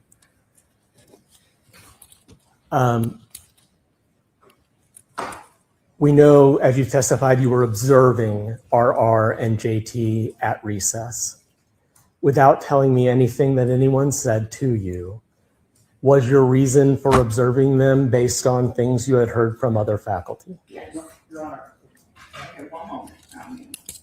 objection. He's back to work trying to get him to give the testimony. So, objection to it. That He's basically asking, did somebody tell you that there was a problem, which is hearsay, and he's asking for a response. I'm not. I'm asking for her reaction to receiving information. This is exactly the same in 100 cases where we have asked a police officer, did you receive information that caused you to go to such and such address? Okay, but there was leading in here because you were leading her to a particular answer. So can you rephrase? I'm going to sustain that objection based on leading. So did you go to recess? Yes. I was later than normal. Okay. Was there a reason that you were observing JT and RR? Yes. 2 teachers told me that this is. So Judge, if I don't point the witness to something, we're going to encounter this. So we can't have it both ways. Why can't you say without telling me the reason? Was there a reason? Because the last time I tried to phrase the question that way, it was ruled leading. So I will rephrase the question. Ms. West, without telling me anything that anyone told you, what caused you to observe JT and RR at recess? Okay, that was not a question that I stated would be the permissible question. So she's observing them, and I guess you're under this, she's observing them based upon a reason. And then what would be the next question? Well, she says, I'm What observing them based is upon the something reason? somebody said to me. Then what would be the next question? That's the whole question. If she says I'm observing him based on what someone said to me, I'm done. That's what I'm trying to get out of her. That's it. Okay, so that my question, the proper question is, without telling me what was said to you, what was the reason that why were you observing him? I think that's what I just said, but the judge has asked the question. Okay, but you have the question as well. Now I'm confused. Okay, was there a reason you were observing JT? Yes. Okay, and without me giving this word somebody said, what was the reason? There was concern that JT had something that he shouldn't have. Thank you, Judge. Any recross? Sure. So based on your observation, you did not conclude that there was a danger to the students from JT. Is that correct? No, not at recess. Okay. It was following recess. All right. And that was your concerns came to fruition after your conversations with RR. Yes. Okay. So there was nothing to prevent you from excluding JT from his classmates. Is that correct? Nothing to prevent me from. Yeah. You could have, if you perceived that there was a danger, you could have excluded him from his classmates. Is that correct? But if I suspected what I had been told about, that could have made things worse. Okay. Did you attempt to take RR to the office? No, I called the office and reported what RR told me. Did you attempt to take JT to the office? I did not. Okay. My last interaction. Did you yourself attempt to contact the police about your concerns? No, I called the office.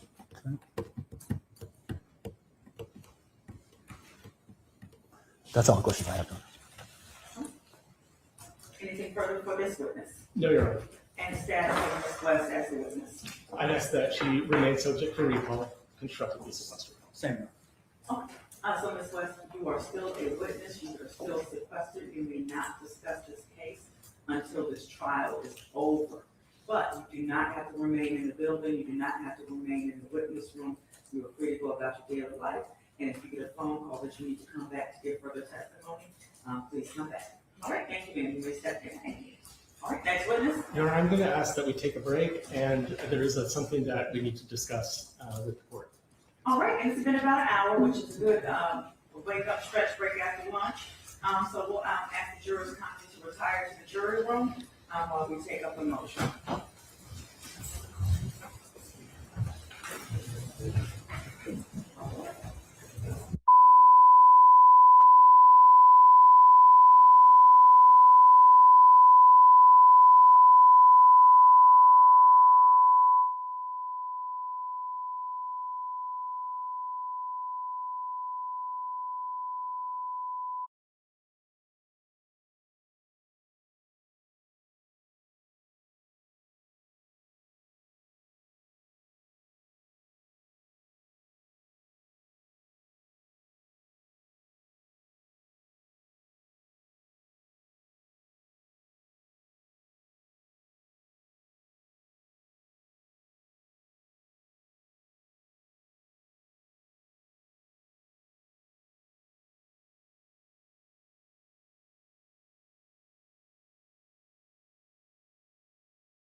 Your Honor, I prefer to go ahead and take up the whole matter at once. So deal with it tomorrow. Yes, Okay, so we'll start at 8:30, not 8 a.m. With that being said, how much time do you think that's gonna take? And let's try to do any other, motions and objections so we can get rolling. So do I ask the jury to come at 9 or 9:30? I'm going to have our witness that would authenticate that video be here at 8:30. Oh, yes, So sir. we could get going on dealing with the admissibility of it right at 8:30. Okay, You wanna say 9:30? Just. I'm pushing, Okay, well, 9:15. Okay, well, okay, so we'll, resume the judicial proceedings at 8:30 to take up the anticipated objection. I will ask the jurors to report at 9.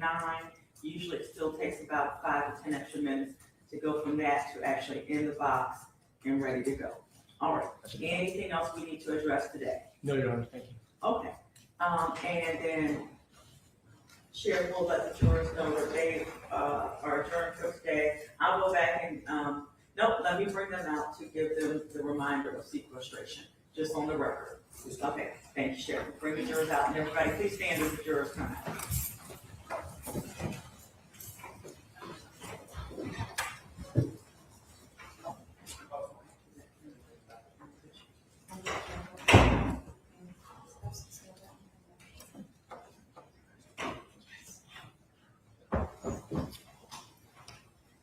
Okay, and this is gonna be quick, jurors, so you all can stand in place or you can have a seat, but this will be quick. Up to you if you wanna sit or stand.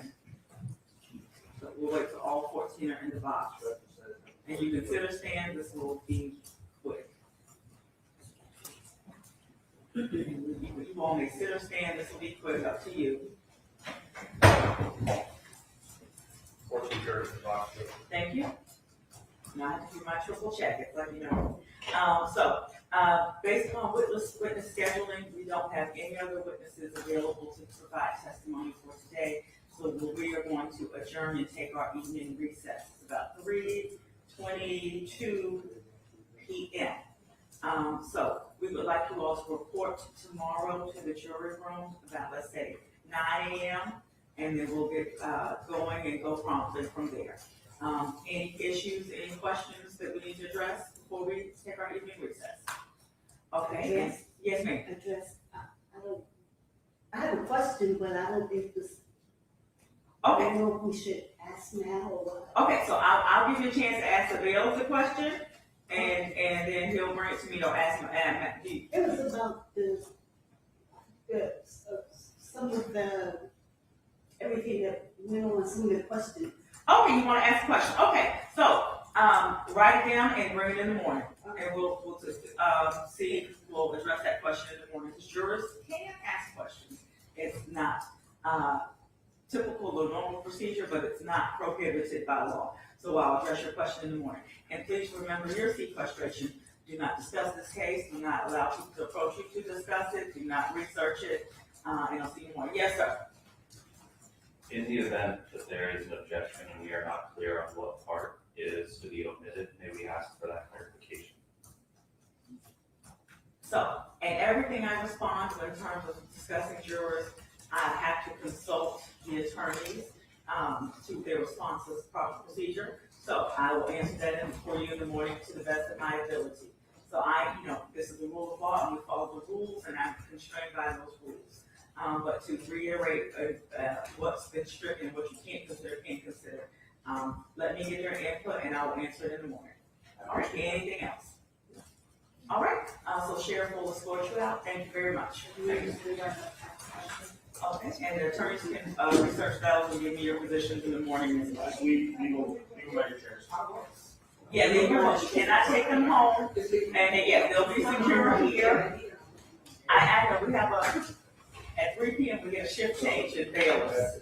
But yeah, leave them there. Thank you. Leave your notebooks. In the morning. Thank you.